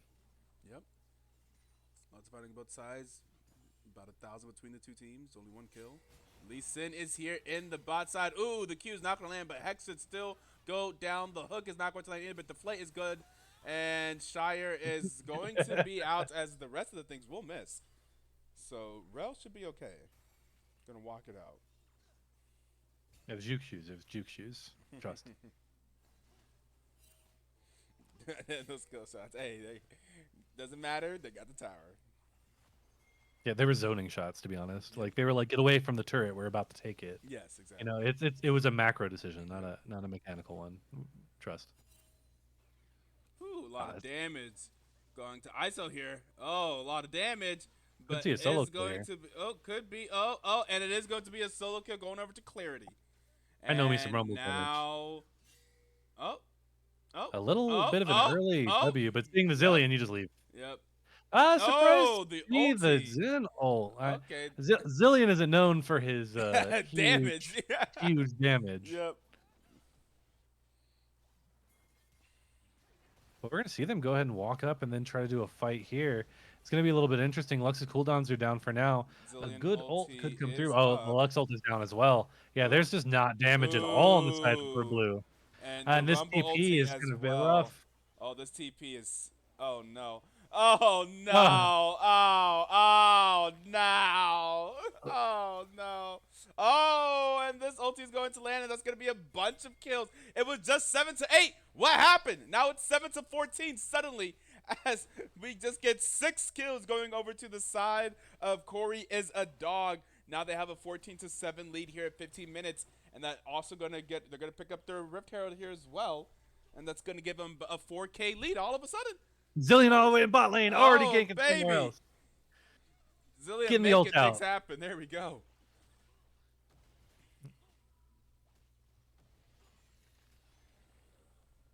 Honestly, I feel like everybody this time on red side has been equally WTF from important. that Rumble. Yeah. But is Zillion your As MVP the- for Zillion? I mean, yeah. I mean, if Zillion As keeps it doing stands. things, yeah, As yeah, it- yeah, yeah, yeah. As it stands.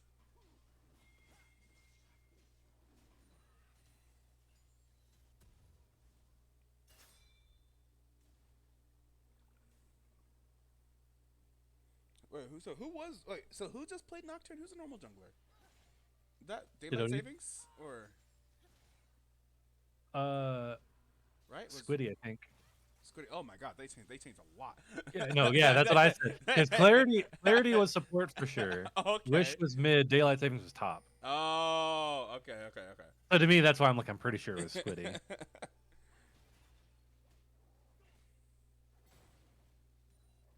No, they're showing early on that they are willing to do the musical chairs in draft, which is a strength. If you're able to do it and win with it, to show the flexibility of your team. Like if necessary, we can do musical chairs. Yeah, musical chairs is also very strong from a standpoint of your team being able to play differently, because the Yes. tempo and the way people will play is gonna obviously be very drastically different with your jungler is completely different, Right. or when your previous support is playing top. Yes. Yeah. It just changes completely how the way the map Yeah. builds gets. Yep. It even changes completely how wards are placed. That's Are you going so to see a true. wraparound over here from Odie in the top side? They're not going to be able to do too much here on Clarity. Clarity should just be able to ult the next minion wave if they decide to stay. It looks like Clarity is going a little bit. How do you not get baited here is my question. Ooh. You just kill too fast that you don't get Ooh. baited. That's how. Okay. Okay. Yeah, just doing too much damage. The Rumble up in the top lane. And The double bomb. Ooh. Love to see it. Oh, and No joke. No from jokes downtown. today. Yep. From downtown, from the Ezreal, and they are on the mid inhibitor here at 18 minutes. So when they were in bot lane, those were calibrating skill shots. That's what it was. Yep. Oh, they're gonna go ahead Odie, and go in yep. here. Be able to get the kill. Should be able to get out unless the minion. Oh, Okay. I've seen such bad minion block. When I saw those 3 minions, I was like, Uh-oh. they could be doomed. I don't trust minions anymore, man. Minion block is out of control. How do you feel about the fact that League might get the WSAD soon? I By May, I think it will. I don't really care too much about it. I feel like I don't think it's not going to affect me. I feel like I guess the idea is it's going to be objectively better for some roles to play with WAD like WASD, like ADC for example. And I feel Anybody like plays. that's going to mostly have the most effect at the highest levels, which don't really concern me. If someone comes in BTO and does crazy with it, they'll just climb the ladder and they'll be out of. You're about to watch the craziest Kog'Maw in BTO. Yeah, I'm about to say like that, and then that's just clips. In my solo queue games, it's not gonna affect much. In BTLG, Well, maybe. it shouldn't affect Maybe much. though, because you got to think about it. It actually could affect a lot in low level. Oh, AD because carry. that just becomes like the norm. Yeah, because suddenly a low level AD carry could kite like a master player. I see. I think. Oh, I So, guess in my mind I was thinking, oh, they'll just rank out. But if everyone does it, then AD yeah, carries it might just just be become new standard. better at that Yes. standard. Yeah, that's fair. I honestly, I still think that like one of the craziest things is like the mechanical level of league as a whole is just so much higher than it was when, Hmm. like, especially when I first started playing. Because Yeah. you can go in some pretty low elos and somebody will just be mechanically really good. They'll just throw Yes. games. Very true. Very, very, very true. They'll just be like, "Why is this Zed here?" And then they'll just do some stupid 3v1. You're like, "Oh, okay." That makes... Yeah. I'm gonna Camille's try to waiting. wait Camille's out. waiting. Yep, yep, yep. Very well done. Oh, there's the flash, and then he's grease light. He's out of there. And the ping's coming through. What is this champion? That's some Zillion gameplay right there. That's what I like to see. And he's out. Zillion doesn't die. King Killian the Zillion, baby. Such a troll champion in the best of ways.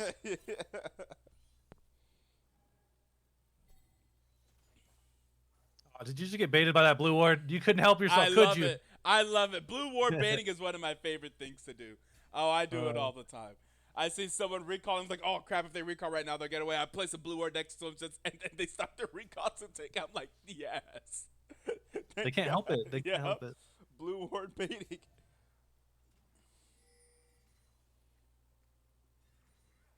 No, it's especially good if like you're backing in a bush, and then somebody's about to find you, and then you just blue ward the bush that they're in.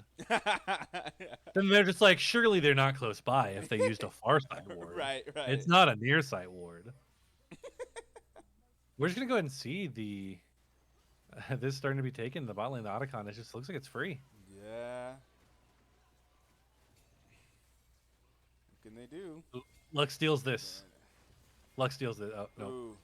Lux could have stolen it. Yep. And But this there fight is isn't the looking that ulti, the Zillion ulti, but this looks like this could be a good fight for Team Flareblitz, and they're going to shut down the Zillion. Zillion is going to get Killian, and Clarity's going to go down as well. Hex. They're on top of that rumble. Oh Yeah. my god. Oh my god. And now we're going to have OD going after Wishikus, and this could be multiple kills. That's going to be multiple kills going. Oh my god. That's a an full ace. A full ace for Team Flareblitz. They're doing it. 13 to 16, they get 5 kills right there, 5 for Money's none. evened up. Money's evened up. And you suddenly got the this money is stack thing even. That's open up. crazy. That was so much money that just went over. Wait a second. Bam, turret. This Now they're up game in is goal. actually- yeah, that's crazy, actually. And they get a and dragon. And they it's going to could be get the their third third dragon. dragon. Oh my god. Wait a second. In a minute, this game just flipped entirely on its head. What the hell just happened? Yeah, exactly. What the hell just happened?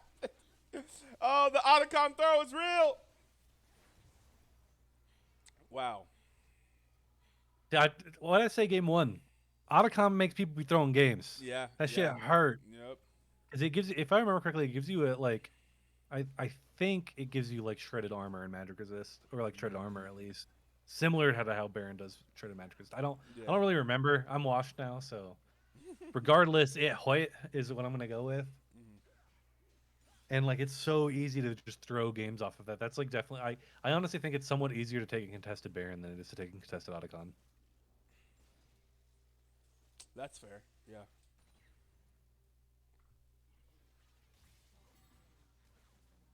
Otacon just hurts so much.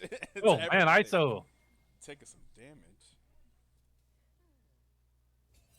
To sit on a Yeah, null I magic. wonder- 'Cause that's I guess maybe with third-party applications, but does Red Team know that they're down on gold now? Would they have any inclination of that? I'm trying to look at the items. Like, what should be Wait, like, I would ooh, stuff. assume maybe mid lane could know that they're pretty behind in gold because Lux has got a lot of money. That's fair. You're down 30 CS and then that, and you don't have any kills. So you're down 1.3k in mid. And then I guess like with the components, you could kind of tell that Zen's got a little bit more, but you wouldn't really feel that far down, which they're not. Yeah. But I mean, if you look at it, you could tell that you're comparable. I think in gold. Yeah.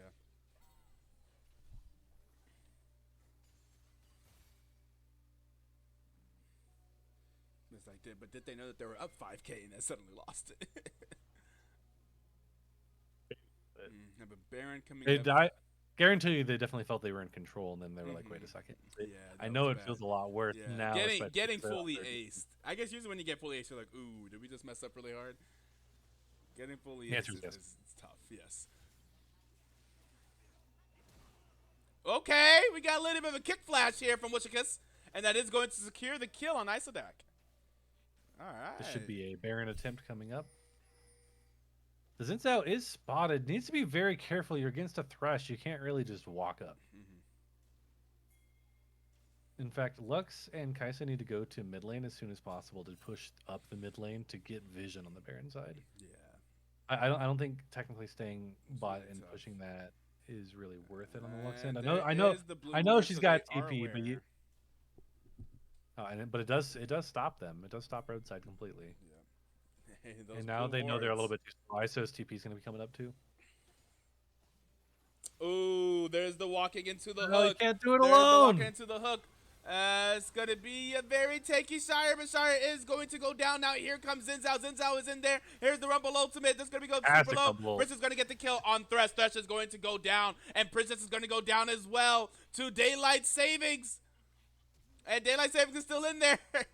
And there is the ultimate from the Zillion. And the Ignite does Pick a Potato go down. Pick a Potato is going to go down and get resurrected by Could you imagine if Zillion. it wore off this like last second? And just went, Oh, that'd be so Tick. tragic, yeah. I'd be so upset. Yeah. And now they are back onto the Baron. Only Camille and Kaiser are up to contest. Yeah, it is going a little bit slow though, so they could Yeah. technically contest this. That's right. I would at least try to get on That's Ezreal up. if I'm Yeah. myself. It's just hard because Zillion's so Yeah. fucking annoying here. Yep. Like Zillion Zillion just is so double bombs. annoying here. Yep. Oh, but Kaisa's here as well. They really need to get oh, up there. Oh, Yes, there we Kaisa go. is in there, and Kaisa's going to get double bomb. It's going to go down. But now Isaac is going to go on to Pick a Potato. Pick a Potato is low. And here comes the flash from Shire. Shire says, I'm back. And it's going to get the kill. And the Baron, they're still going on to the Baron. The Baron is super low. Can Winston finish the Baron? Oh, no. And, the Baron is going to go down. Winston did finish the Baron, but it's only going to be TP from Thresh. Rumble as well. Oh, Rumble is here as well. So the fight continues. Isodak is going to go Oh, low. but the E doesn't land. Oh, and Clarity is going to go on a killing spree. And the ultimate from Lux is not enough to kill Clarity. And they do get the Baron onto 2 members. And the Hex Tech Drake, that is the soul. The soul is spawning in less than a minute. Just over 30 seconds. Yeah, that's a lot of summoners and a lot of important cooldowns Yup. burnt from red side while that happened. But again, like it's not like blue side has, as many summoners or spells to really make up Right. for it as well. Oh, that's doing some things here. Oh. Lux is going to He take is something. distracting them. Oh, You got it. there is the ultimate from Clarity, and there's the flay, and Princess is super low. Oh, the Ooh. hook is just barely not going to land. Princess is going to be I out. The love that Princess hook, is going to yeah. have to reset, and the dragon is spawning in 5 seconds. Does not get hit by the Ezreal missed. Did not guess correctly, so where the Lux may be. And do we see the immediate start of the dragon? They need to get here. Lisa needs to get here. They're going to put down a red word. They are going to start it. Yeah, it's one of those that I Clary's would back like on the to see blue backside. team if possible to contest, but they don't have to. They definitely don't have Oh. to. Like, you got to remember that Yeah. it's not necessary. The other Yep. team only has one. Yep. It's not super important. Oh, the Rumble's Clarity. gonna go No. down Oh, here. it's going to get ulted by Zillion, but now Lee Sin is dead. Oh, but they are going to get the dragon, but is it going to be worth it? Clarity's going to go down. Lee Sin's going to go down as well. Oh, Clarity is still alive for them at the moment, but is definitely going to go down afterwards. That's going to be a double kill going over to the Kaisa. And we're just fighting, baby. 29 No, minutes he's crap. in. Okay. All I'm saying is Rumble wasn't built in no laboratory. He's built in the scrapyard, right? Yeah. Oh, and Princess is going to go down. The Ezreal ulti is going to slap. Pick a Potato looking for more. And there's going to get the double kill for the Ezreal. The Ezreal is going in. The Ezreal is not done. Looking for more. Now it's just Ezreal versus Hex. Pick a Potato is going to get that speed up from the Zillion. Is going to be incredibly fast. Plus 99% speed. I'm not sure if that's maxed out yet, actually. But a lot of speed. Okay. And the bomb is not going to land. But, woo-wee.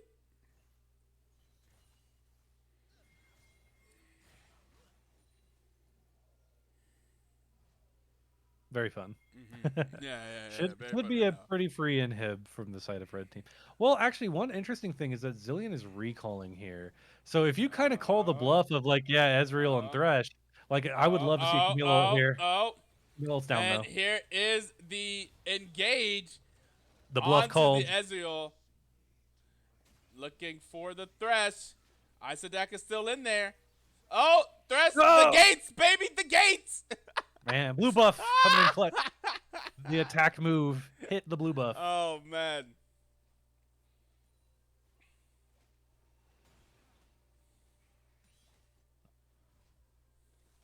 Good game.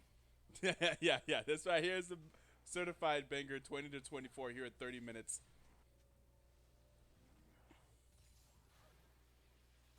And with the teams are within 1K.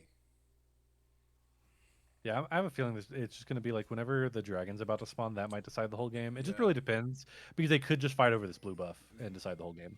I guess blue buff is a global objective now. Ooh. Thresh going to take some damage. They're going to have some fights here in the top lane, which has been going in favor of Rumble recently, but Camille does have something potentially to say for it. Ooh.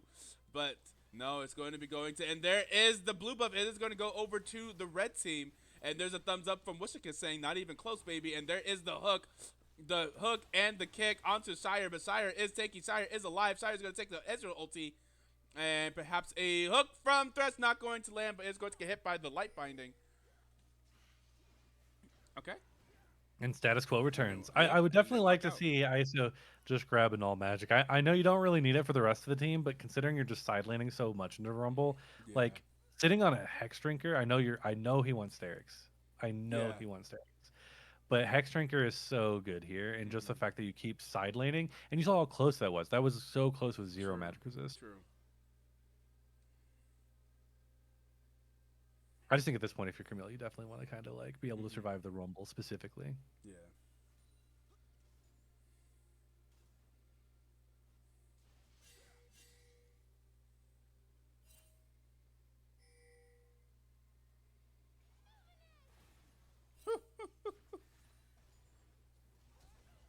Oh. I don't know if you needed to Yeah. flash that. Hey, I understand jump scares. I understand jump scares. Yeah. You never know what's coming next, I suppose. Yeah. You just know that one spell went your way, so you're like, all right, I'm getting collapsed on. Yeah. I need to go home. Yeah. I'm done. I'm going home. The gold almost exactly even right now, like 100 between the teams.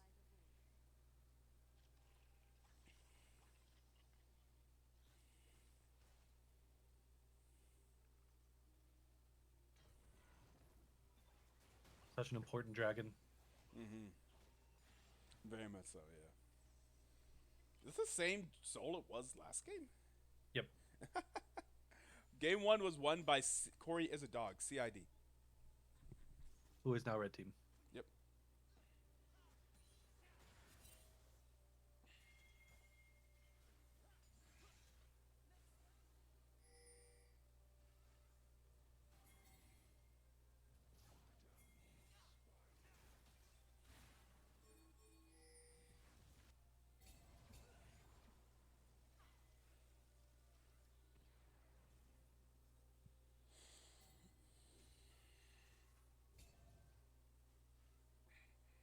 The dragon setup.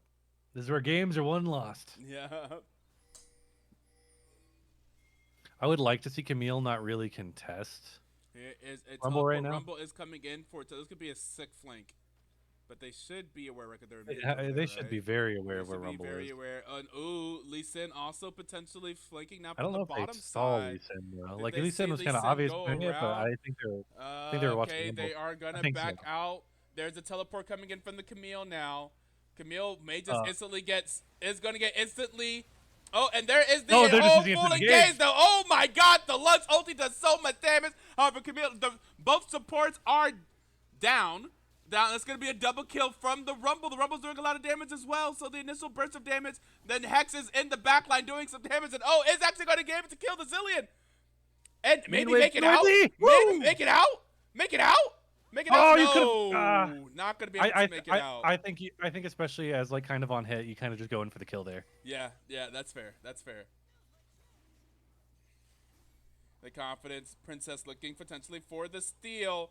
Is going to be way too early on it, though, now. And now is going to have to make it out. That's going to be 3 dragons to 3 dragons. The fight is going to go in favor of Cory is a dog. And So they massive, are in massive, a dog fight. massive mistake from ISO there coming in there. But I heavily respect the fact that like blue team knew that was happening and just pulled the trigger. Yes. Because it could have been so much worse, even though Yeah. it was still pretty like bad. But like pulling the trigger like that made it almost salvageable. Yeah. You know what? It would have been. I don't know if this is a good idea, but Zinzao could have ulted and walked over it. The double bomb. Oh, the bombs. The double bombs. Yeah. Yeah. That prevents damage though, but should still make the stun happen. I think. That's true. Yes, but like if do it before Camille gets her, so Camille can immediately jump to the back line, maybe. But I don't know. That's a lot. I don't know. That's asking for a lot. I don't know if that's even necessarily best. That is definitely asking for a lot. I mean, you Yeah. do have stare. Maybe had flash at the time. Mhm. Wouldn't have taken too much damage because of the R, hopefully. But Yeah. I think it probably would have technically been better. But we're gonna see pretty much all the teams just start running at top. Ooh. And Clarity is unstoppable. Clarity is alive. The Zillion is there as well. The Zillion ultimate is on Clarity. Clarity is going to be living. And the damage from Rumble, that's going to be 2 people down the jungle and the support down. The Baron is up as well. Isodak is looking low. Isodak is going to go down to Lee Sin. Lee Sin is here behind the ADC. The ADC is going to get, and the Kai'Sa. Oh, no. Wait. And the Lux ulti is not going to hit the, Oh my God. But the, what's that called? The Malignance. It's like the Malignance thingy, right? Hate fog. It's called hate fog, I guess. Yeah. I thought it was miasma, but I guess that's the that's Cassiopeia just Cassiopeia. Yeah. Yeah, Cassiopeia W. And Princess is Oh, underneath this tower. Wish could go down here. Oh, Never mind. it's gonna go ahead and ignite. Yeah, Zillion. It's gonna be an Bye, ace. Thresh. Oh nope, they killed the turret. They killed the turret. And that is going to be an ace for Cory is a dog. Now they're up 4K yet again. And they should get this mid lane inhibitor. Yep. It's so funny because in my head I was just like, all right, who's the MVP so far this game? And like I was mostly between like Ezreal and Thresh and like even like Lee Sin, sometimes Zillion, but like the damage that Rumble keeps putting out in these fights, it's starting to get a little nuts. Oh, but they might have picked off more than they can chew here. But the Rumble ult will cut them off for probably long enough. Let's see who gets to take the lantern. It's not going to be Rumble. It's going to be Lee Sin. Yep. It's going to be Lee.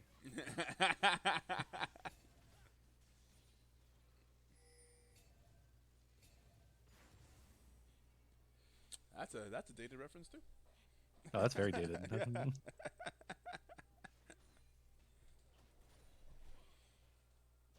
But I mean, it lined up so well. I had to do it immediately. It's too good. It's too good.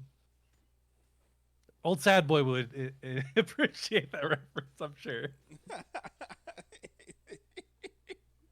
That's what I do my dated references for. Back in the day. It's him. Yeah. Right? Yeah.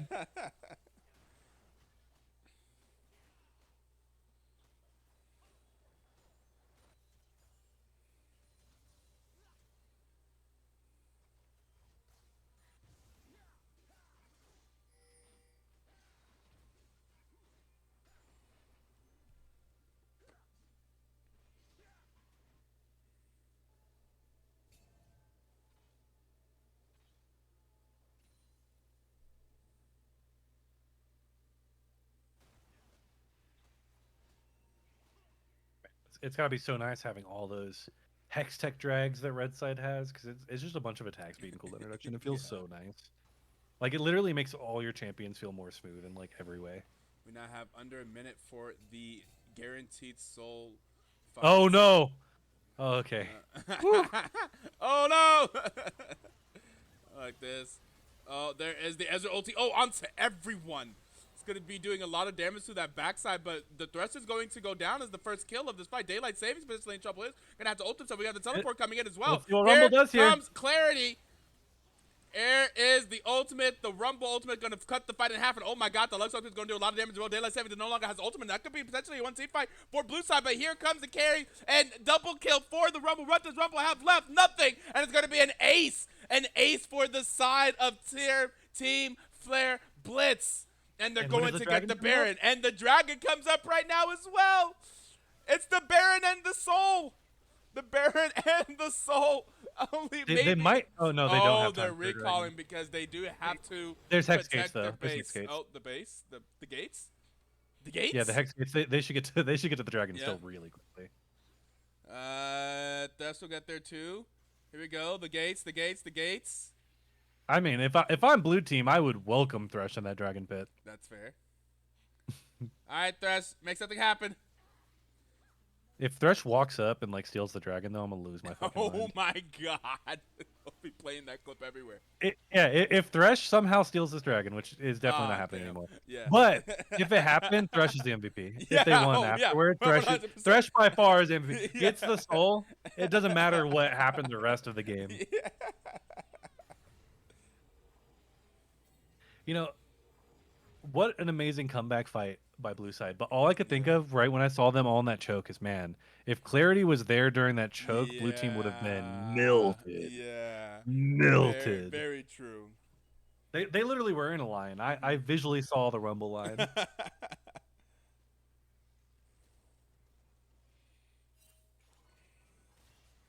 Ooh. Go back home. Yeah, don't worry, Lux's ult is in 15 seconds. 15 seconds, yeah. Oh, ISO. Never got that MR, huh? Yeah, but the problem is one of the Ooh. best CCs in the game is sub 200 HP. Yep. Clarity cannot help herself, and she has to go in there. Yep. A lot going on. Clarity doesn't have ult. Oh, no. Uh-oh. Oh, and Lee Sin's not able to make it out. That is 2 deaths. 60-second timers. We're 40. It's so funny that this game made it to 40 minutes. Right. See, the mid-game team comps is what really goes late. Yeah. Because then you can just fight all the Yeah, time. because You're, they're just fighting You're constantly. just throwing the game. Yep. Well, it's really hard to say too much about throwing. I definitely say red side has thrown a little bit more because the teams have been relatively close, Yeah. technically, throughout this game. There's been a lot of mighty throws, I would say, for sure. Oh man, that yeah, we know. I know how mighty throws work. I'll tell you that one. Right now. Both of these teams are heavily related to some mighty throws. Oh. Ooh.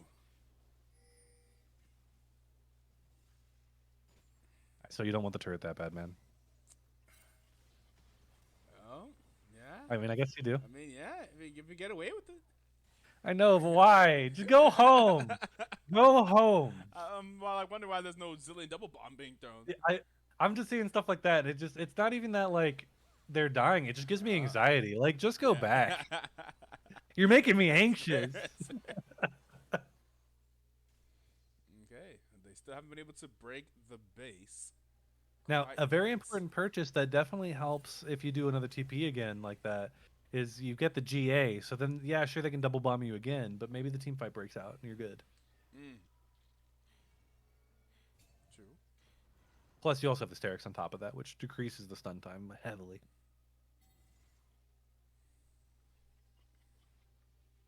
Yep. 20% tenacity on Derek. That's right. Always a big fan of Sterix because of that. Sterix getting tenacity was like my favorite random buff to it. It's what makes it like addictive because you're just like, I get to get Ninja Tabi and tenacity. True.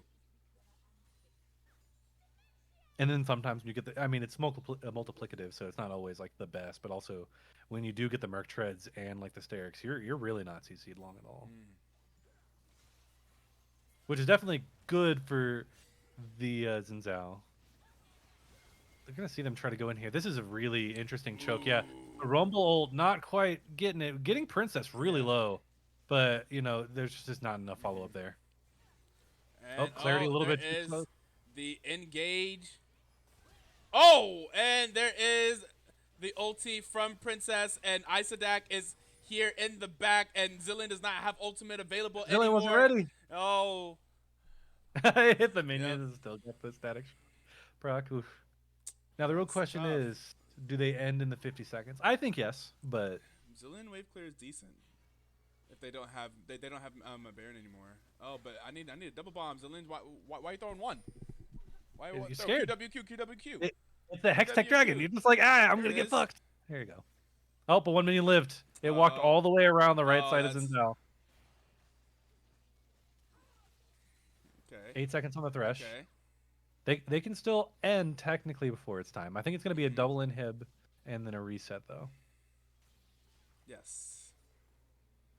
ISO are going to stay for the mini And we wave. do have the now Elder. Oh, Baron comes before Elder. Oh, Princess, what happened? Oh! I blinked. Oh! They can't get out! This Oh! thresh is fast as hell. Oh, what? You don't even throw it? There's a down still. I do feel like you at least throw Oh it. my Right? god. I feel like if you're in ignite range, you should have been in bomb range too. Not if you're pressing F instead of or D instead of Q.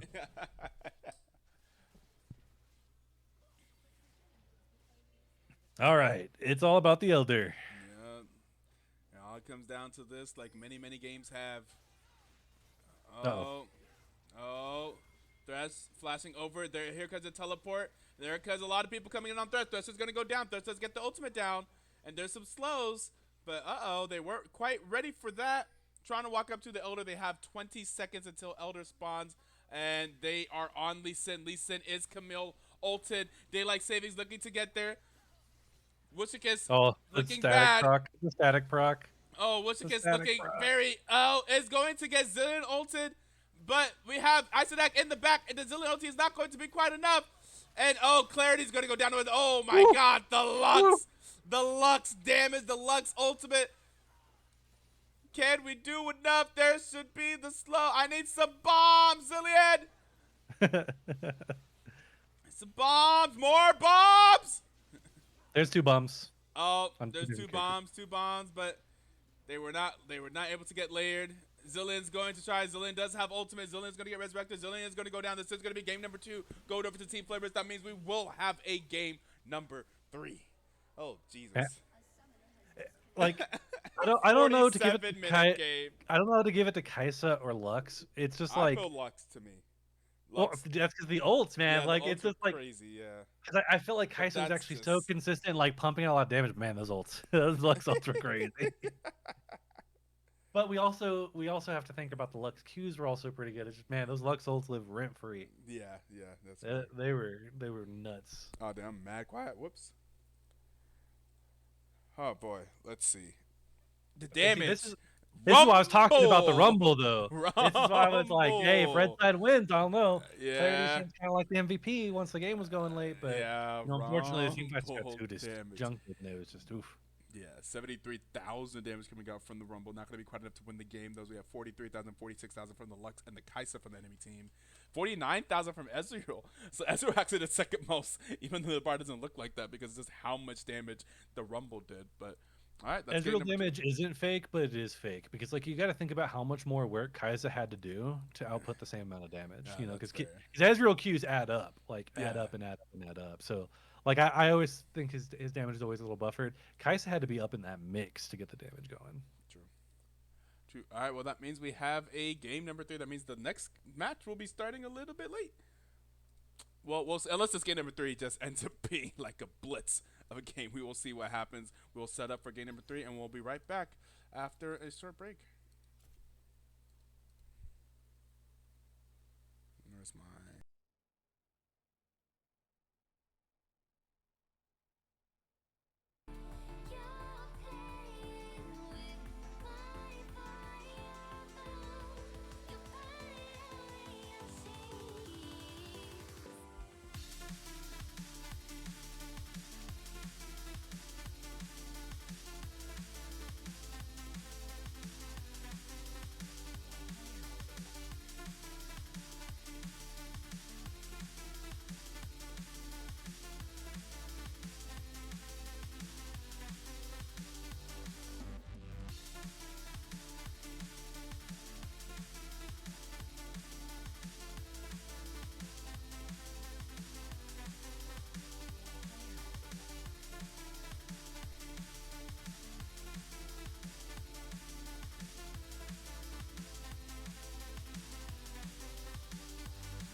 walking around in the circle of life, doing the things I know, walking the same ways 100 times with the same soul. But do you ever try to path on the right side, put it up in your mind? But do you ever try to path on the left side, put it up in your mind? It's gonna be alright. You run, try, roll your mind. You run, try, roll your mind. You run, try, roll your mind. You run, try, roll your mind. Seeing all the watering fill your eyes, doing the things they know, talking about the same old stories they've heard about the people they think they know. But do you ever try to path on the right side, put it up in your mind? But do you ever try to path on the left side, put it up in your mind? It's gonna be hard. You run, try, roll your mind. You run, try, roll your mind. You run, try, roll your mind. You run, try.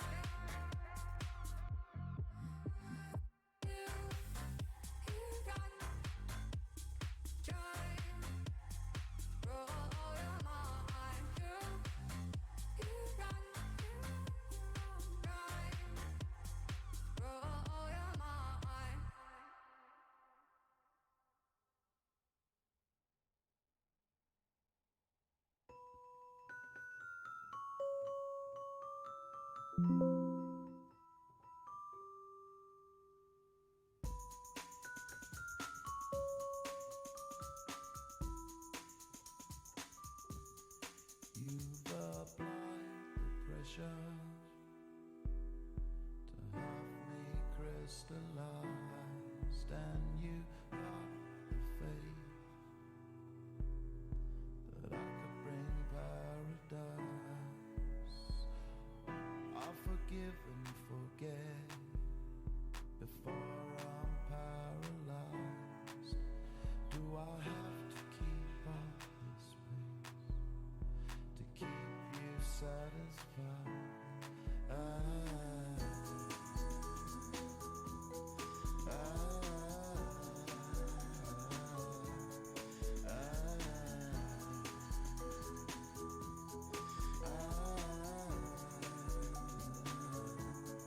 You don't move slow, taking steps in my direction. The sound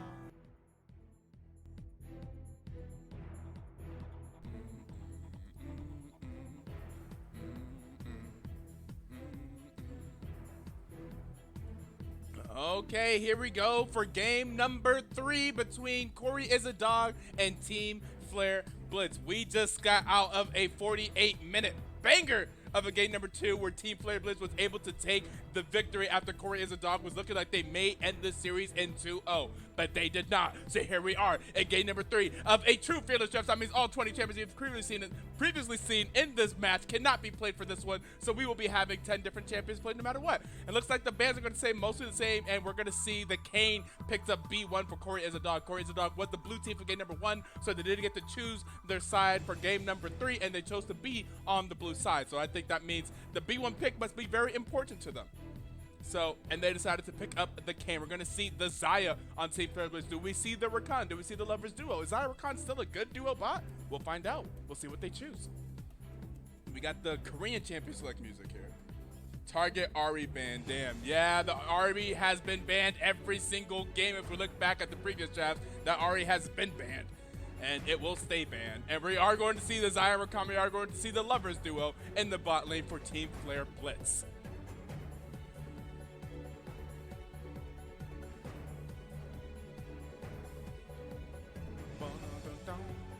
By the way, if we're talking about all 20 champions that are banned, that are no longer cannot be played here in game number 3, I'll go ahead and read them out.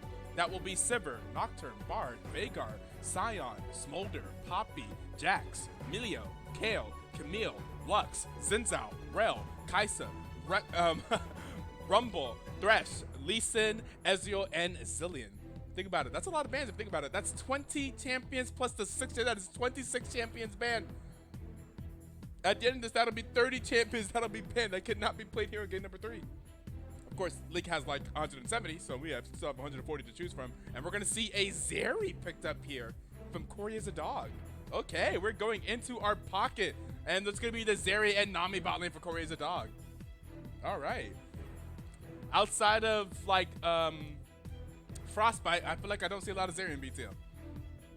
Stream is hella quiet though. I'm not going crazy. Is stream quiet for y'all? I'm here trying to project. I'm trying to project, and it's still quiet. Like, am I quiet? Is the music quiet? Do I need to turn this up over here? Do I need to be over here? Do I need to be over here with it? Do I need to, like the mic need to be down my throat? Like what you mean? I'm not trying to go too crazy. Right there, yeah. Ow. Okay, I'm sorry with that. I'm sorry about that. I feel like I took that a little bit too far. Roll. Okay. Hold on. We'll be right here. The last one too loud. Okay. We're adjusting. Adjusting. Now. Crazy Etoe. What? Hey, he told me I was hella quiet. And I was over here already trying to project. Okay, this sounds going into the yellow now. Are we better now? As we're going to see the Malphite, by the way. Zyra Rakan and Malphite for Team Flareblitz. The Malphite is I mean, they got a lot of, there is no lack of, there's no lack of engage. And you see with them, they pick the Malphite, they bind the Silas. Make sure that you cannot counter with the Silas. Of course, we know that Silas loves a good Malphite ulti. And we're going to see a Bel'Veth as well. Some interesting picks here in game number 3. By the way, the bans in the second half, we're going to see the Shen picked up here from Cory as a dog. And the Gangplank. We got a Gangplank player? Gangplank from Cory is a dog for the top lane. Looks like we'll see that here. And I'm getting a type. Give me a minute using the bathroom says daylight savings. Okay. You can see the Gangplank potentially locked in for Cory as a dog into the Malphite. I like that. I think that's interesting. Wait a second. Wait. I just realized that was going to be Gangplank mid because we already had a shed. I just realized, like, wait a second. Can you do Gangplank here? We're going to do Orianna instead. Orianna always a solid mid laner. We'll see what they counter with. They should have the counter pick in the mid lane. Personally, against an Orianna, I like somebody with like a lot of range that kind of annoys Orianna.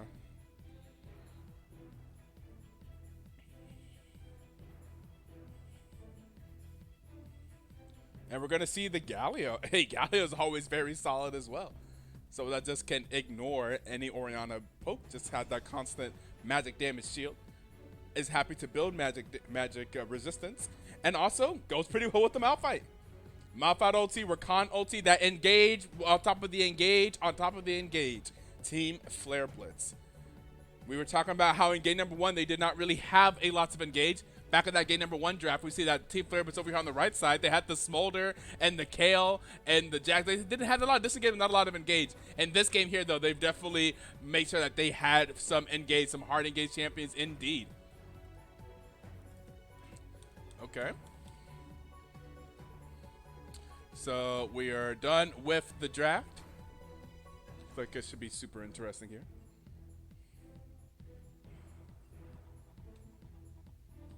All right, we're waiting on some people after playing two games in a row. They're gonna have some bathroom breaks. It looks like.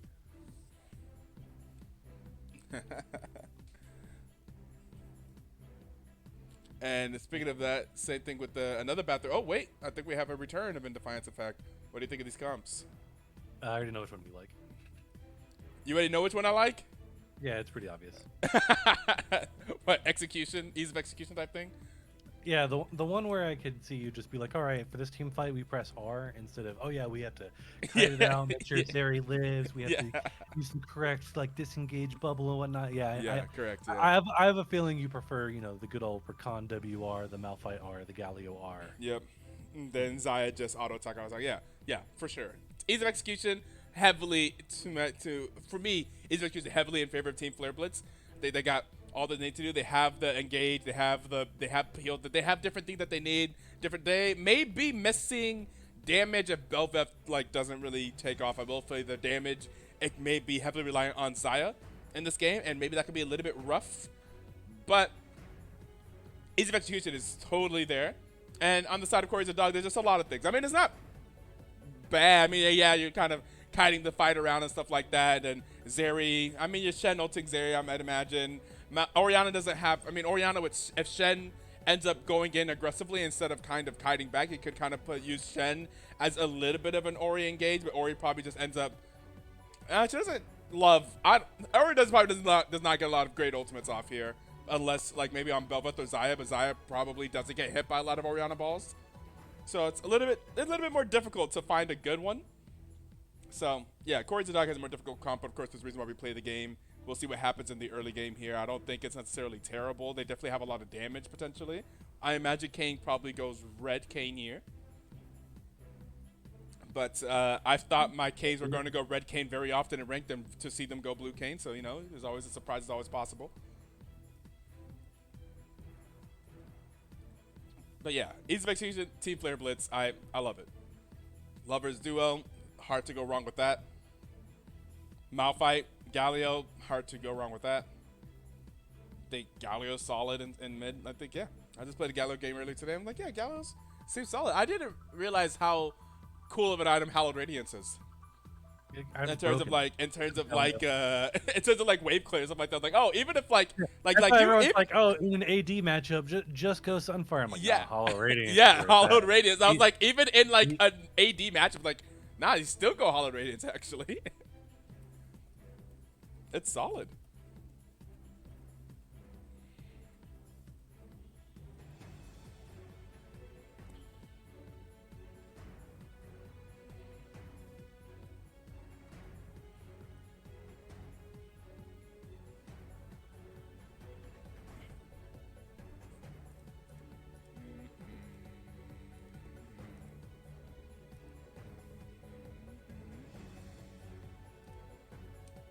Do you also like the team comp on the right, or do you have some arguments for Cory as a dog here?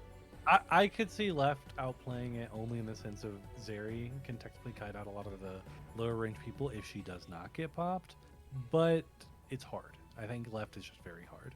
That's fair. That's fair. So I think I prefer the right side. It all just makes sense. I can see the vision.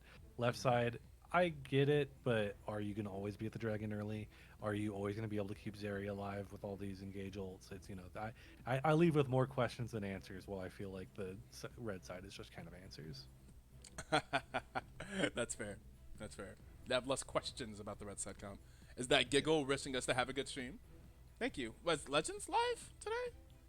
Something? Why are you saying have a good stream right now in the middle of the stream?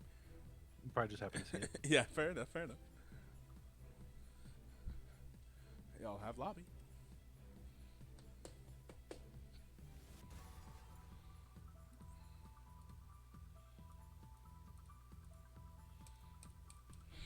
Tuesday we will be live, but just being a fan. Okay, I feel you. Yeah, cool.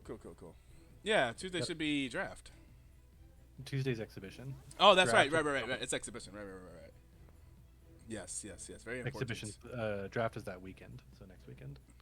Oh, right. Is it on Saturday or Sunday? Has that been decided? I saw voting last time. Yeah, I would vote. But I think I saw two different Orgoners. 31st, Sunday. Okay, Sunday's easier for me. Because Saturday would be, this. I would be literally doing this. Is it Sunday confirmed? Yeah, he just confirmed it in chat. 31st.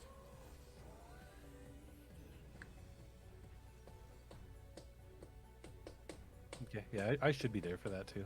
As you can tell, I've been doing my due diligence. Yeah, yeah, I probably surprised you with it because it's like, yeah. I it's didn't. like I kinda didn't like radio realize. silence, radio silence, radio Yeah, silence. correct. And boom. I just assumed Boom. that you were just like, baby. So, InDefiance is just MIA. That's understandable. That was kind of my assumption. No, I mean, it was just baby, but I was paying attention to it and just seeing what the best thing was. Gotcha. When I realized that there wasn't a lot of returning players, I was like, okay, it's gonna be a lot of draft prep preemptively. Yeah. So gonna have some action in that auction draft. 5 people to draft. And 75 Wushagis points. is back in the mid lane. Daylight Same is back on the top. Squiddy back in the jungle. So it looks like they're going back to their normal roles here after losing. I mean, they did technically lose whenever they off-roll, although it looked like they were winning that game. I think But, they still did well. Yeah, I think it was solid. That's fair. I don't think they had to like go back to what Yeah. won them the game though, to be honest. They didn't But, look super like- awkward. Like some teams, if they do that, if they don't practice, they look super awkward. It would be like completely different team. They swap around. I remember my championship like BTL team. I had like a couple scrims. Like what if we all just like do Phil in this flex game and just see what it's like to play each other's roles, and it was terrible. We all immediately like we're never doing that again. Like, no, pull it back. We did not like those. Like let's just try each other's roles for fun so we can kind of get each other's perspectives. It was terrible. Yeah, I'm kind of still a little surprised that, that when I was on Maria's Dungeon this last time that we didn't do it a little more. Mm-hmm. Only Yeah, because of you the guys are players that we have seasoned to met do those. it. Yeah. Well, I mean, like it's like we have Anai, like me, Expo, Mm-hmm. and Chase, Yeah. Charybdis. Yep. And like we're all people who have been very willing to play other roles. Right. Exactly. But we actually stuck with our roles this time, So Yes, sir. All right. It is, and there are no surprises about anyone swapping or playing a champion somewhere that we did not expect. It's pretty much exactly what we expect. The lanes, I feel like, are fine. I mean, imagine maybe Shen probably has a slight advantage in that lane, top lane, but probably not crazy. another reason I want Red Side to win is because I'm a big Kane hater. Like, to be honest, like Kane is my champion. That I was gonna say irrational hate, but I feel like it's pretty rational.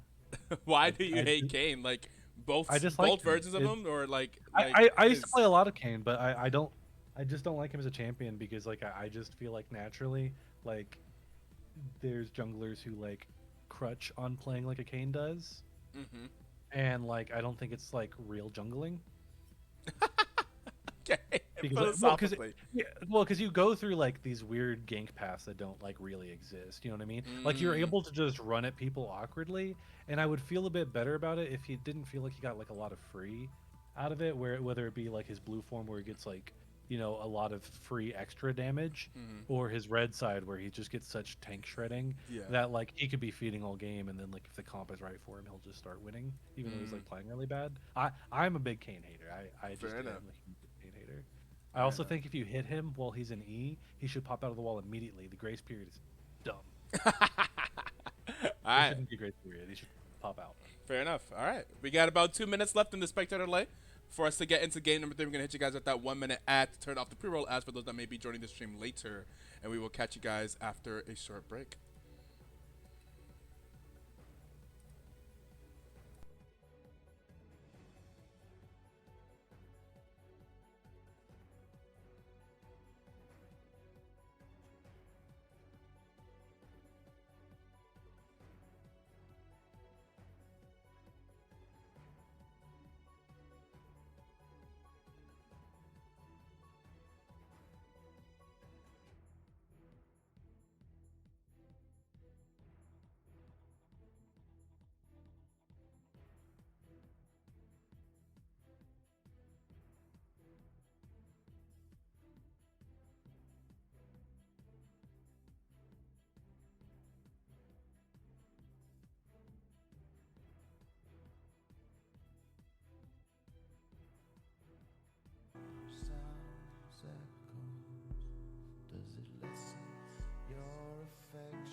Are you paused at 5?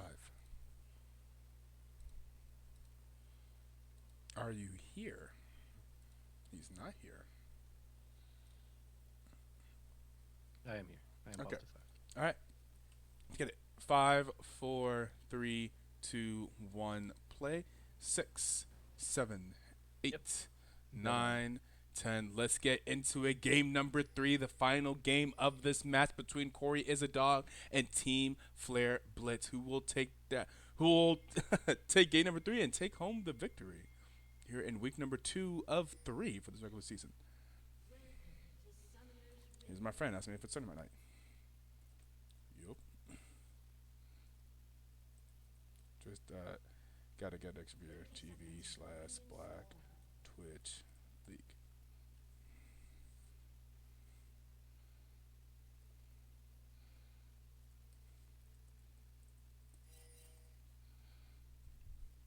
Scam.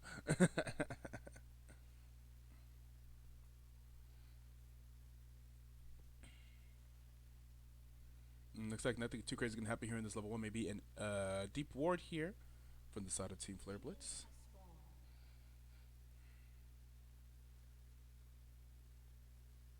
Nothing too crazy.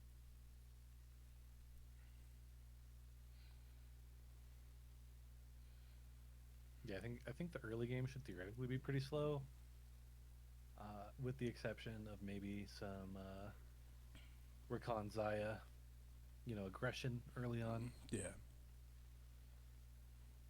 But even then, I still think it's probably going to be mostly a farm fest. Yeah. We'll see what happens mid. I feel like there has to be some trading. If you're an Orianna into a melee matchup, you got to try. And then Galio counters that by trading by punching Orianna in the face. So maybe something. Galio is definitely a very ginkable lane. Yep, see, Orianna has to do that.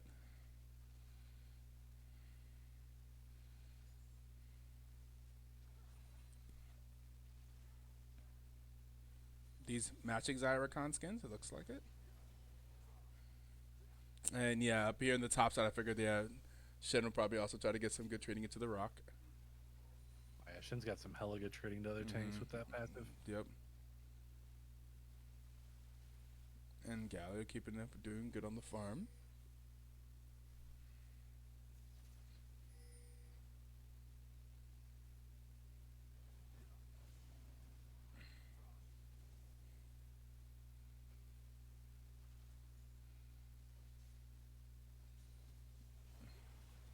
Yep.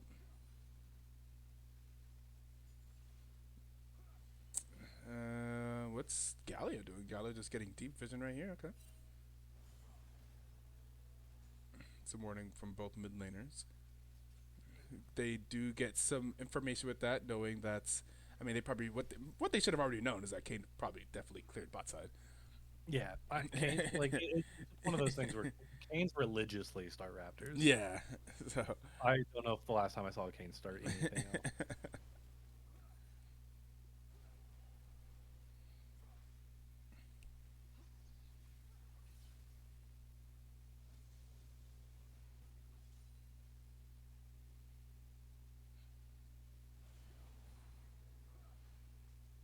Okay. And we're gonna get onto the scuttle crabs from both junglers. They do opposite clear, so they're gonna be at opposite scuttle crabs, so nothing too crazy.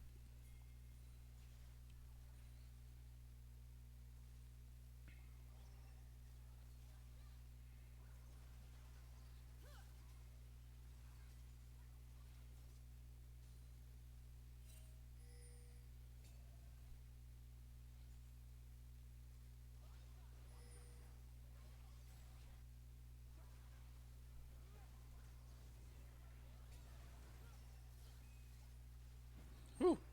Yep, a lot of aggression coming out here from the Zaya Rakan lane. They just do so well early on in trades. Yep. The lovers duo. Oh, you know what I just realized? Team Flareblitz is the one this time that swapped around their roles. Princess is playing ADC, and Hex is playing mid instead of I actually ADC. didn't Yep. notice that. Yep. We're too busy watching for the Yeah, other side. yeah. The other side that just did the swap. It turns out here in Game 3, so both teams taking advantage of the fact that you can roll swap.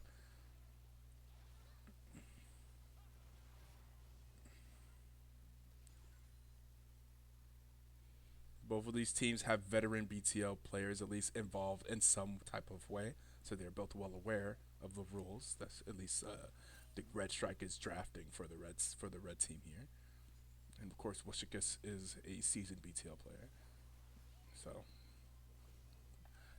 both taking advantage.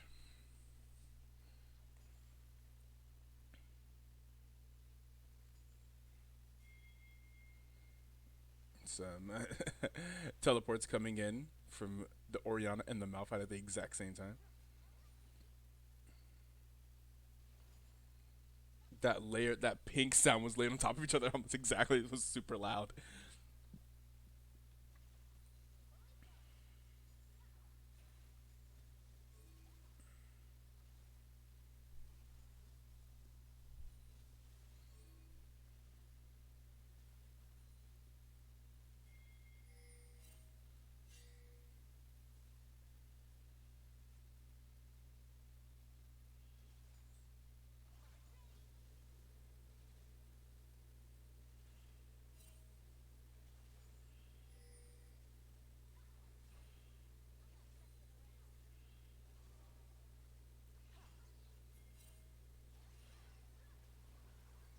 Oh, here's an engage in the bot lane onto Princess. Princess is going to be forced to use the barrier, and it should be okay. There's going to be a fight over here by the dragon as well. Squiddy's going to be forced to exit out the backside. And will this dragon be taken potentially by Team Flareblitz? Looks like they're looking for it. There is the bubble onto one. The Galio taunt is going to land onto Clarity, and Squiddy's back in there and is not going to be able to get the secure the steal and is going to go down. It's going to be first blood going over to the Galio. Respect. You can't help yourself. You can hop walls. Yep. You're like, the Galio W's down. I'm going. Yep. It doesn't work out that way, but you know. Yep.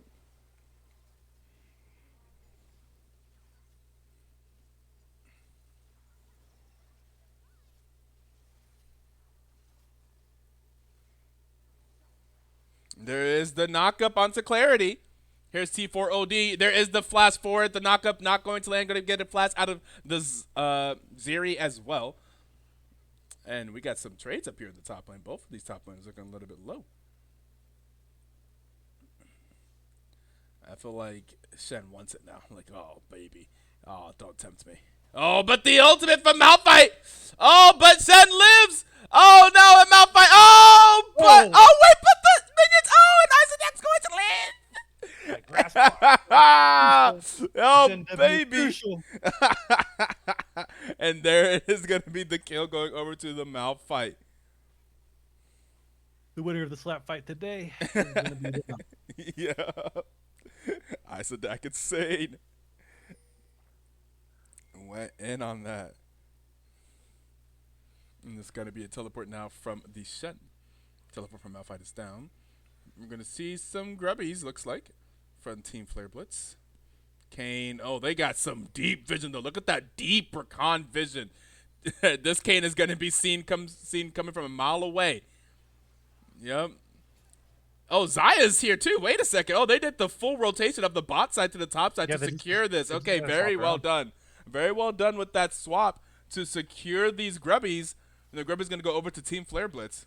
We got the dragon and the grubs. Well done. Well done. Well executed macro there.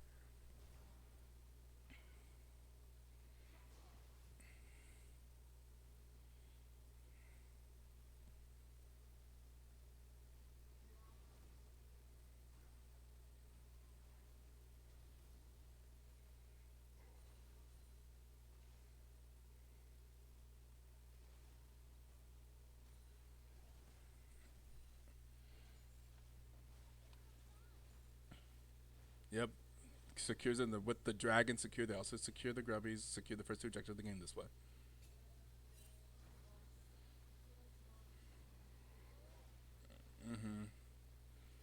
As Gallo gets more and more MR here, won't be able to bully him as much.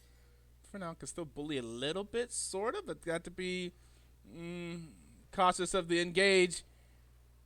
Here's T4. Oh, but there's more people here. Here's the Galio ulti. Will it be enough? It looks like it's not going to be enough, and that's going to be T4 OD going down, and then a flash for both the Galio and the Orianna. Yeah, it's going to be out of there. Orianna has quite a sizable CS lead. So you're expecting this melee versus range matchup.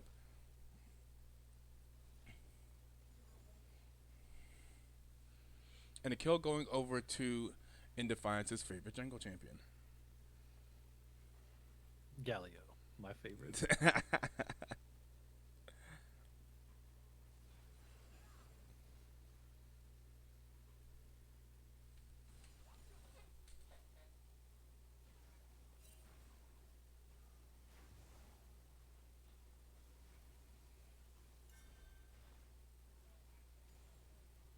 Does definitely look like a red cane. Conquerors is usually What's up, the brother? My sign brother, that- Machesi. Machesi, are you in my city now? Why do we never hang out? Whatever happened to that? I thought we were going to hang out sometime. The OG Etoe, twitch.tv/EtoeBoy viewer from like 2017.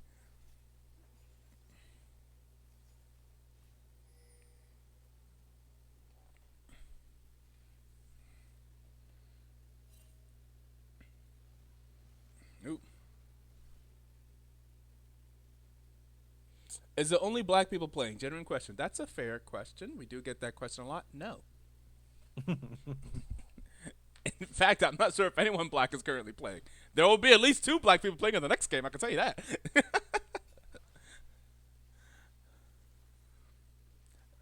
The channel is called Black Twitch League because it was started by a community of predominantly black streamers.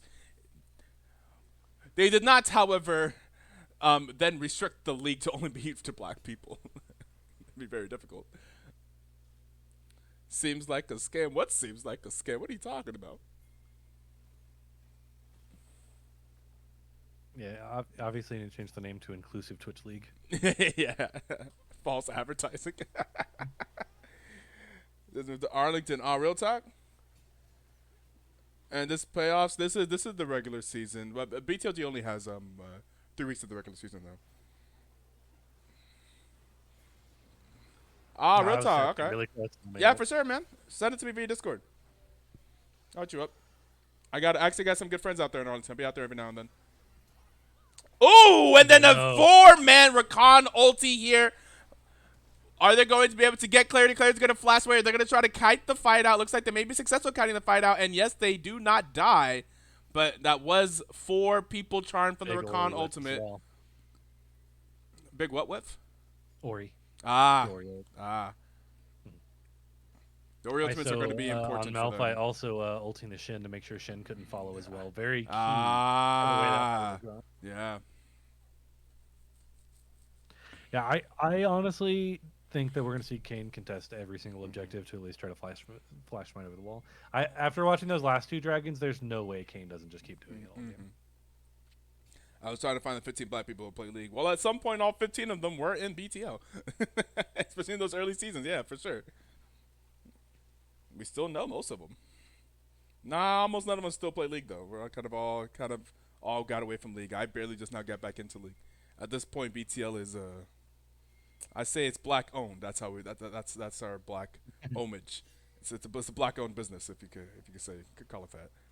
Black-owned tournament. A lot of recurring players, though, at least. Yeah. Thank you for the follow. And yeah, at this point is where Gallia is starting to be a little bit of a problem. But if he's got that Hollow Radiance built, it's like, oh boy, ooh, ah, oh my god, oh my god, Orianna lives. In my head, I was like, "Where are you going?" Oh, yeah, okay. yeah, right. I wasn't familiar with your route. Mm-hmm.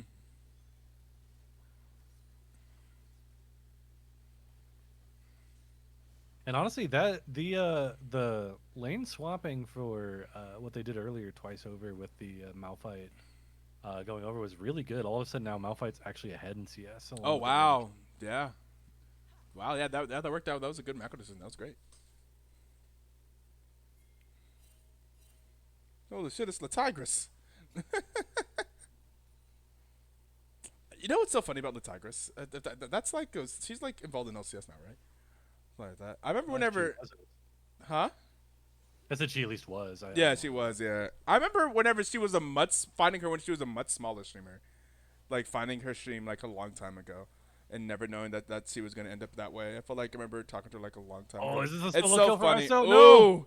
Auto attack. it's so funny. On the I knew Tigress from a long time ago. We knew Mrs. Chim Oh, Chim, no. our homie Mrs. Chim Chim before she got super famous and involved in Riot. Hey, there was a world where she actually was gonna play for our team in LFA though. Yeah, that's true. That would have been tight.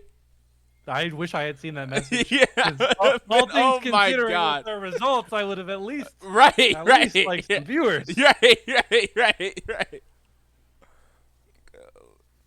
Could at least pull some clout. Oh, we're gonna have the Shen that's gonna be Xayah ultimate. going down. Oh, Xayah ultimate. The flowers are the wrong way, but Xayah is out. Tell the Tigress to give me a call. I'm just saying, damn, Rodney. I don't know the Tigress like that. I don't know the Tigress like that. A flash from Wish. We did taking out we the did Xayah. know Reagan or Mrs. Simpson like that at some point.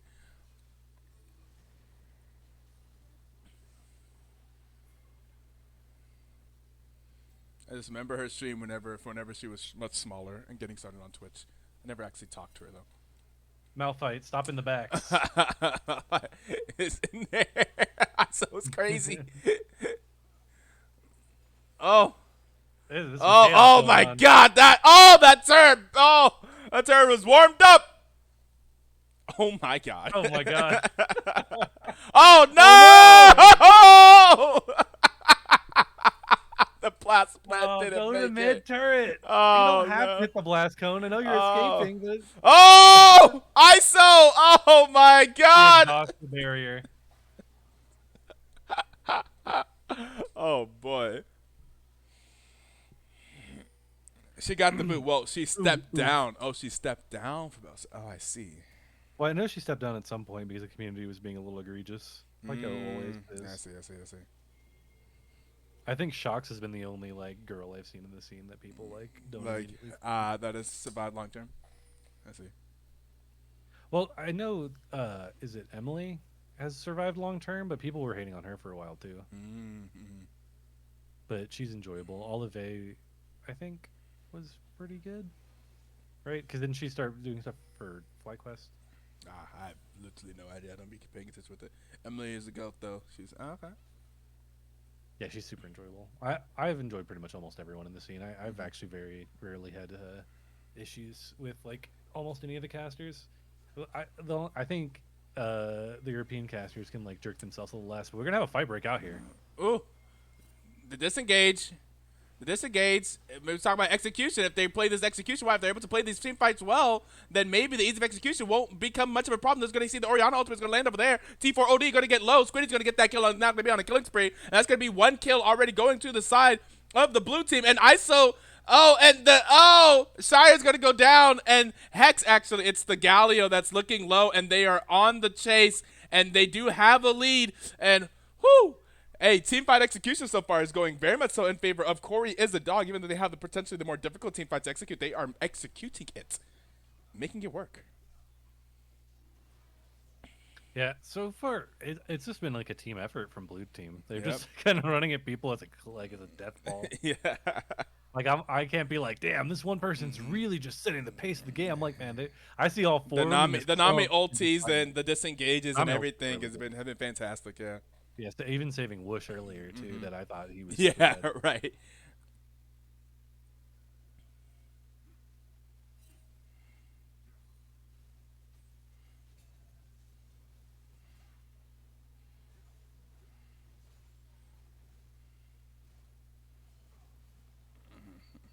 So fighting, but it's tough to fight as a Shen as a tank to fight a Shen.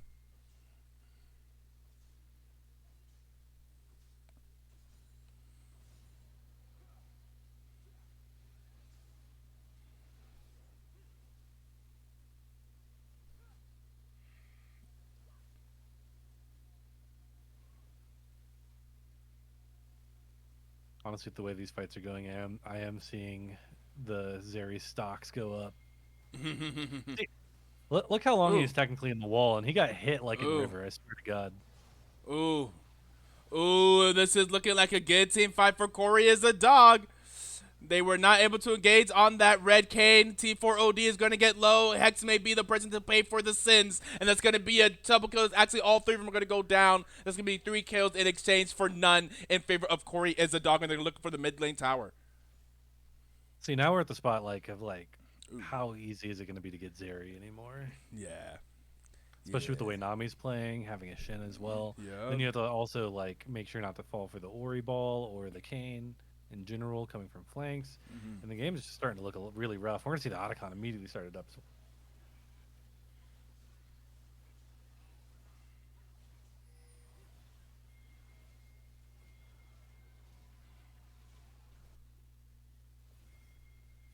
TP from ISO.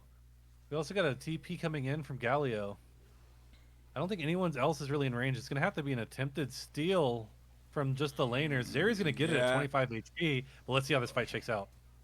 And Squiddy's going to be low. It's going to go down to the Xayah. Xayah picks up a kill here. But will the rest of them be able to engage, though? Engage I don't know if they tools. really can get past Ori alone. Okay, looking for it. Galio's going in there. Low. Washikis not going to get hit. The feathers are not going to hit anybody. There are some low health bars. We do the Malphite OT is almost coming back up, though. Malphite OT is almost back up. You know, ISO's going to look for it. Here they are looking underneath the tower. Do they go for it? Malphite Ultimate, I think, is back up now. T4OD is here full health. Do it. I'm greedy. They're looking for it. They want it. Oh, they're gonna push. Both teams want this so bad. Oh, they're gonna push the lane. They're pushing the wave in. Do they go for it? Are they looking for it? Malphite is walking for it. There it is. There it is. Hit R. Everybody hit your R button. And there it is. There it is. That's the way it was supposed to go. The way it was supposed to be. And and the Orianna ultimate is not going to land. However, now the Kayn is here now, full health.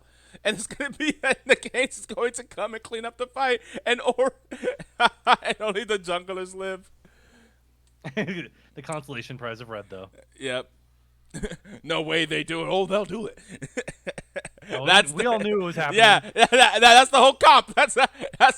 We got to get this off at least Red once. was gonna do it for sure, but then Blue seemed they were like, well, we might be able to outplay it. I saw it. Everybody knew it was my ult's happening. almost back up from Ori. I can TP back. I saw the conversation.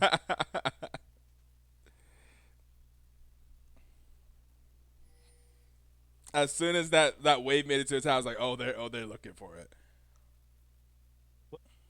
Saw Blue team stay around. I knew it was gonna happen for sure. But you know what they say, Fafo, fuck around and find out. Right. I don't blame them though. If I was either team, I miss I every would shot believe. you don't take. We have a dragon fight coming up here in 30 seconds. Gold's still pretty much close to within. Galio is going to go clear top side. Shen has do both not teleport and like ulti. that. Yeah. Yellow's a bit too far now. All I'm saying is we know for a fact Blue team is going to commit to this. So red team has to be around. And Shen has ways of getting there globally. The problem we're going to have a Galio is walking back down now. It's good. I think the Galio is actually more important than the Shen technically. Yeah, for the team fight, yes. I think when you're such so low damage. Okay, and so low range, I imagine they're going to go for this area. Okay, Shen is just going to teleport in. Yeah, Shen's just going to TP in. Okay. I was kind of surprised he waited in the bush for a second. I was like, we can watch you. We'll cross the map now. Yeah. Teleports aren't as sneaky as they used to be. Right. But he does allow them to walk in. Oh, and there is the knockup onto Princess and then Ori Ultimate onto 3, onto the backline. Now everyone has pressed R, and where will this fight go? Looks like it's going to be very much so in favor of Cory is a dog. That's a double kill for the Orianna. That's a clean ace. 5-0 in favor of Cory is a dog, and they will be getting the dragon as well. And potentially a Baron? So cool. That Ori Ultimate, that Kayn coming through the wall and getting the knockup onto Princess. And then the Ori Ultimate to follow it up. Incredibly well done there. Just, hey, playing the team fights, it's about execution. Even if it looks not as easy to execute, if they're executing it right, then they just win the fight.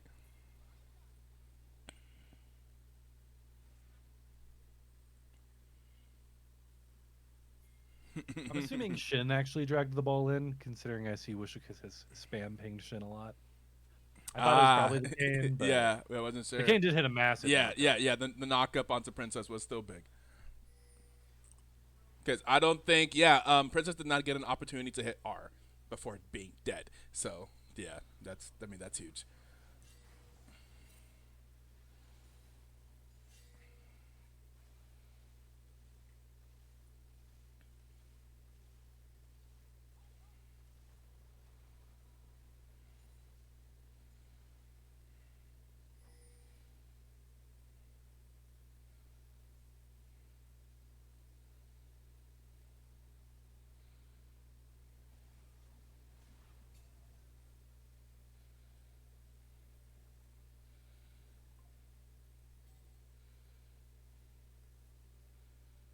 I think this is where the low range and the lack of damage for red side is starting to really rear its ugly head. Yeah.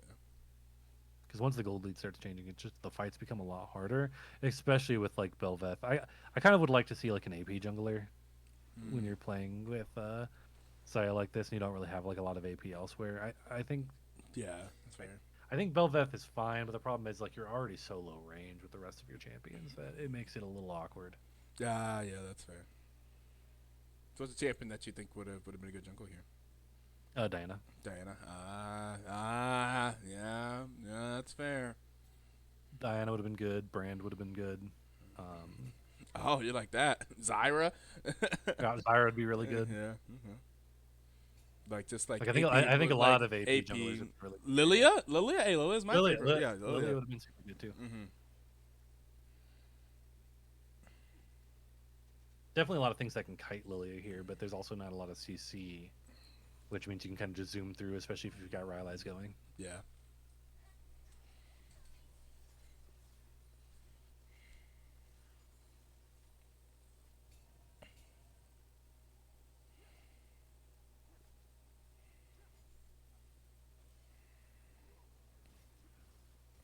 Oh, they're engaging onto the Shen? Committing two to it? Okay, no. Okay. I thought that was going to be strange. Yeah, I was like, I don't think they would have been able to do it, to be honest. Yeah, because I think you technically need like a Xayah there who has like a finished Lord Dominex, and even then, I don't think it really happens. Well, actually, he has no armor yet, so maybe Xayah in general can just do it fine. But with Shin's W, it's still like it's a lot of resources to commit. Now this tank can absolutely be shredded. Ooh. Oh yeah, gonna use the ultimate. Will it be enough? Kane is looking. Gonna be forced to use the flash, and we're gonna use the flash in mid lane as well. So if no flash Malphite, no flash Zeri.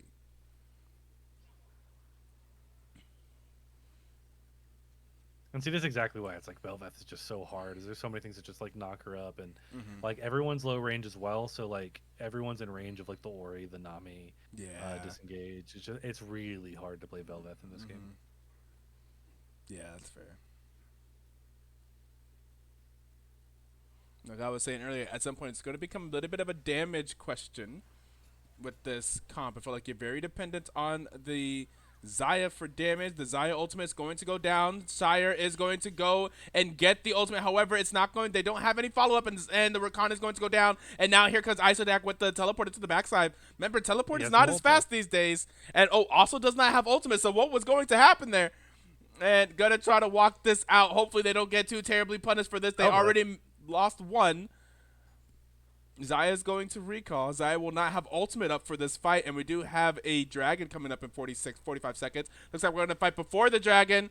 Oh, and that's going to be, here is the knockup, and Belveth is flashing out and is living. A teleport coming in from Orianna. And they are all alive for now, but I think they lose a lot of dragon priority there. I'm not sure how they approach the dragon now. Malphite does have ultimate up. Oh man, very engaged. The Galio ulti is not up though, and they could be in trouble. They could be in trouble. Here comes the engage. Here comes the engage. They're going to try to get Princess out of there. Princess is not going to be able to get out of there. And there is no mana on the Galio. And Princess, there's too many bodies. Too many bodies. The other two people are there. They don't have the damage. And now oh no. And now Belva shows up to get double CC'd and die. And that's not looking too good. You know what? In terms of MVP, it may very well may be Clarity. Because I think we were talking about that in the first game too. It could be the support, and I think Cloud was Clarity support.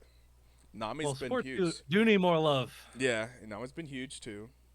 Normally we're like, damn, that support that's keeping the AD carry alive. That carry's doing a lot of damage. It's them. The penguin potato. But with 19 KP, Nami has more KP than anyone else.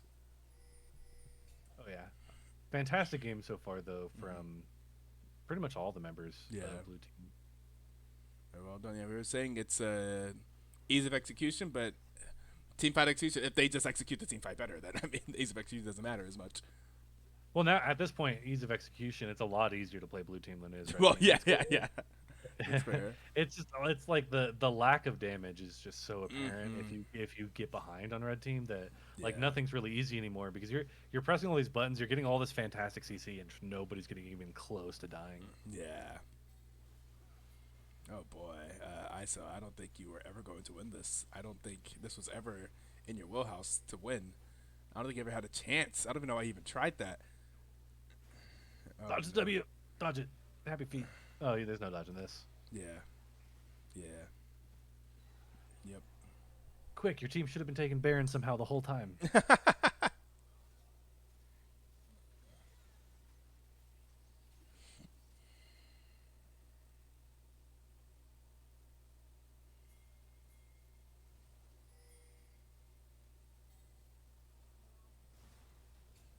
Ooh.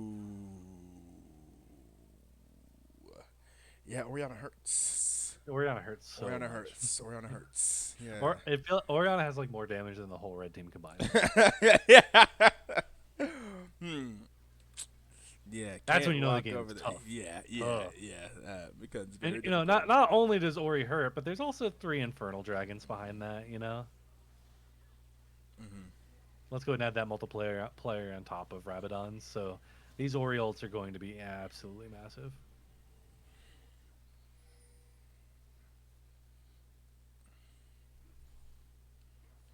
Oh, Clarity. No, the first and only rule of BTL chat. No! That's really sweet. But the first and only rule of BTL chat is please do not talk while your game is on stream. Do not talk in chat while your game is on stream. Dude, I have to tell BTL veterans that all the fucking time. People, especially after like game 3s, game 5s, or whatever. Yeah, like, I get it. Like people are just like, yeah, I gotta do it. I just need a little type. Just let me pull them out. Like, and it's funny because it's also the worst time to do it. It's like, oh no. Well, your brain is just so full of adrenaline. Like, you just absolutely forget. Especially if it was one of those like really close games. Like, it's crazy. But that's what I'm saying. I understand. It's also the worst because then we also don't know. Like, it's the most tense game, and then so for us to then have that spoiler is unfortunate. We're practicing for playoffs. It's all good. We totally did it on purpose to just let everyone else know.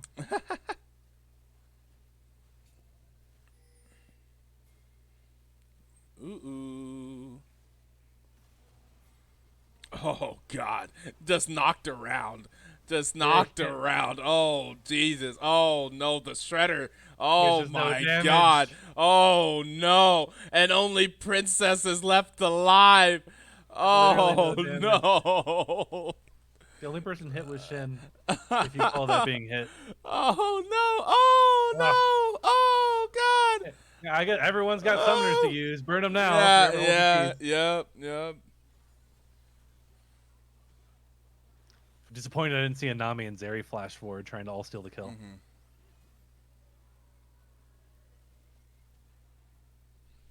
And Cory the dog is going to take it in 3 games. I'm really Definitely fun hoping game. throughout all this that my team was doing draft prep while I had to do this. Surely. Like Shirley, right? Yeah, Shirley. At the very least, they know not to pick Belveth in like a wombo combo like that if you don't have like, especially if it's that short range. Mm. That's at least a thing now. Let's see, we got so.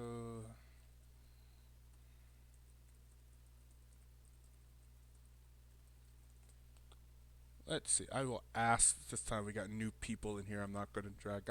Veterans, I just be dragging in the middle of their conversation, in their middle of their talks, Yeah, conversations. or you could be so veteran you just drag yourself. Yeah, exactly. Yeah. You just come in, wait in the shadows, let the person they chose talk, and then you just yap. Yep. So, Oh, I'm so sorry. I didn't know that was a rule. I'm so sorry. no, yeah, no problem. I understand. It's newer. I thought I set it up so that the first time you're about to chat, it'll tell you what the chat rules are, but I'm not sure if everyone sees that. Anyways, so yeah, in general, because there's a 3-minute delay, we try to ask the players. Yeah, I understand. Cool. Anyways, so we decided to give you the MVP. Wanted to talk about it. InDefiance, you got some questions here. We have Clarity here in the booth. 1 and 21. Actually, not 1 and 24. I guess that thing happened in that last team fight where we had 1 and 24 on the 9.25.0 KD. I think also had a fantastic game number 1, if I remember correctly. Just game number 2. What happened game number 2? I guess would be my question. How did y'all feel after game number 2? Were you still confident that you still had it? I see that you guys did swap around some roles a bit in game number 2. Was that done strategically, or was that done for fun, or like did you actually want to try that? Was that something that you guys practiced? So game number 2 was because I wanted to play top because usually I play top for this league. I wanted to get some experience on it. Okay. And we wanted to get, our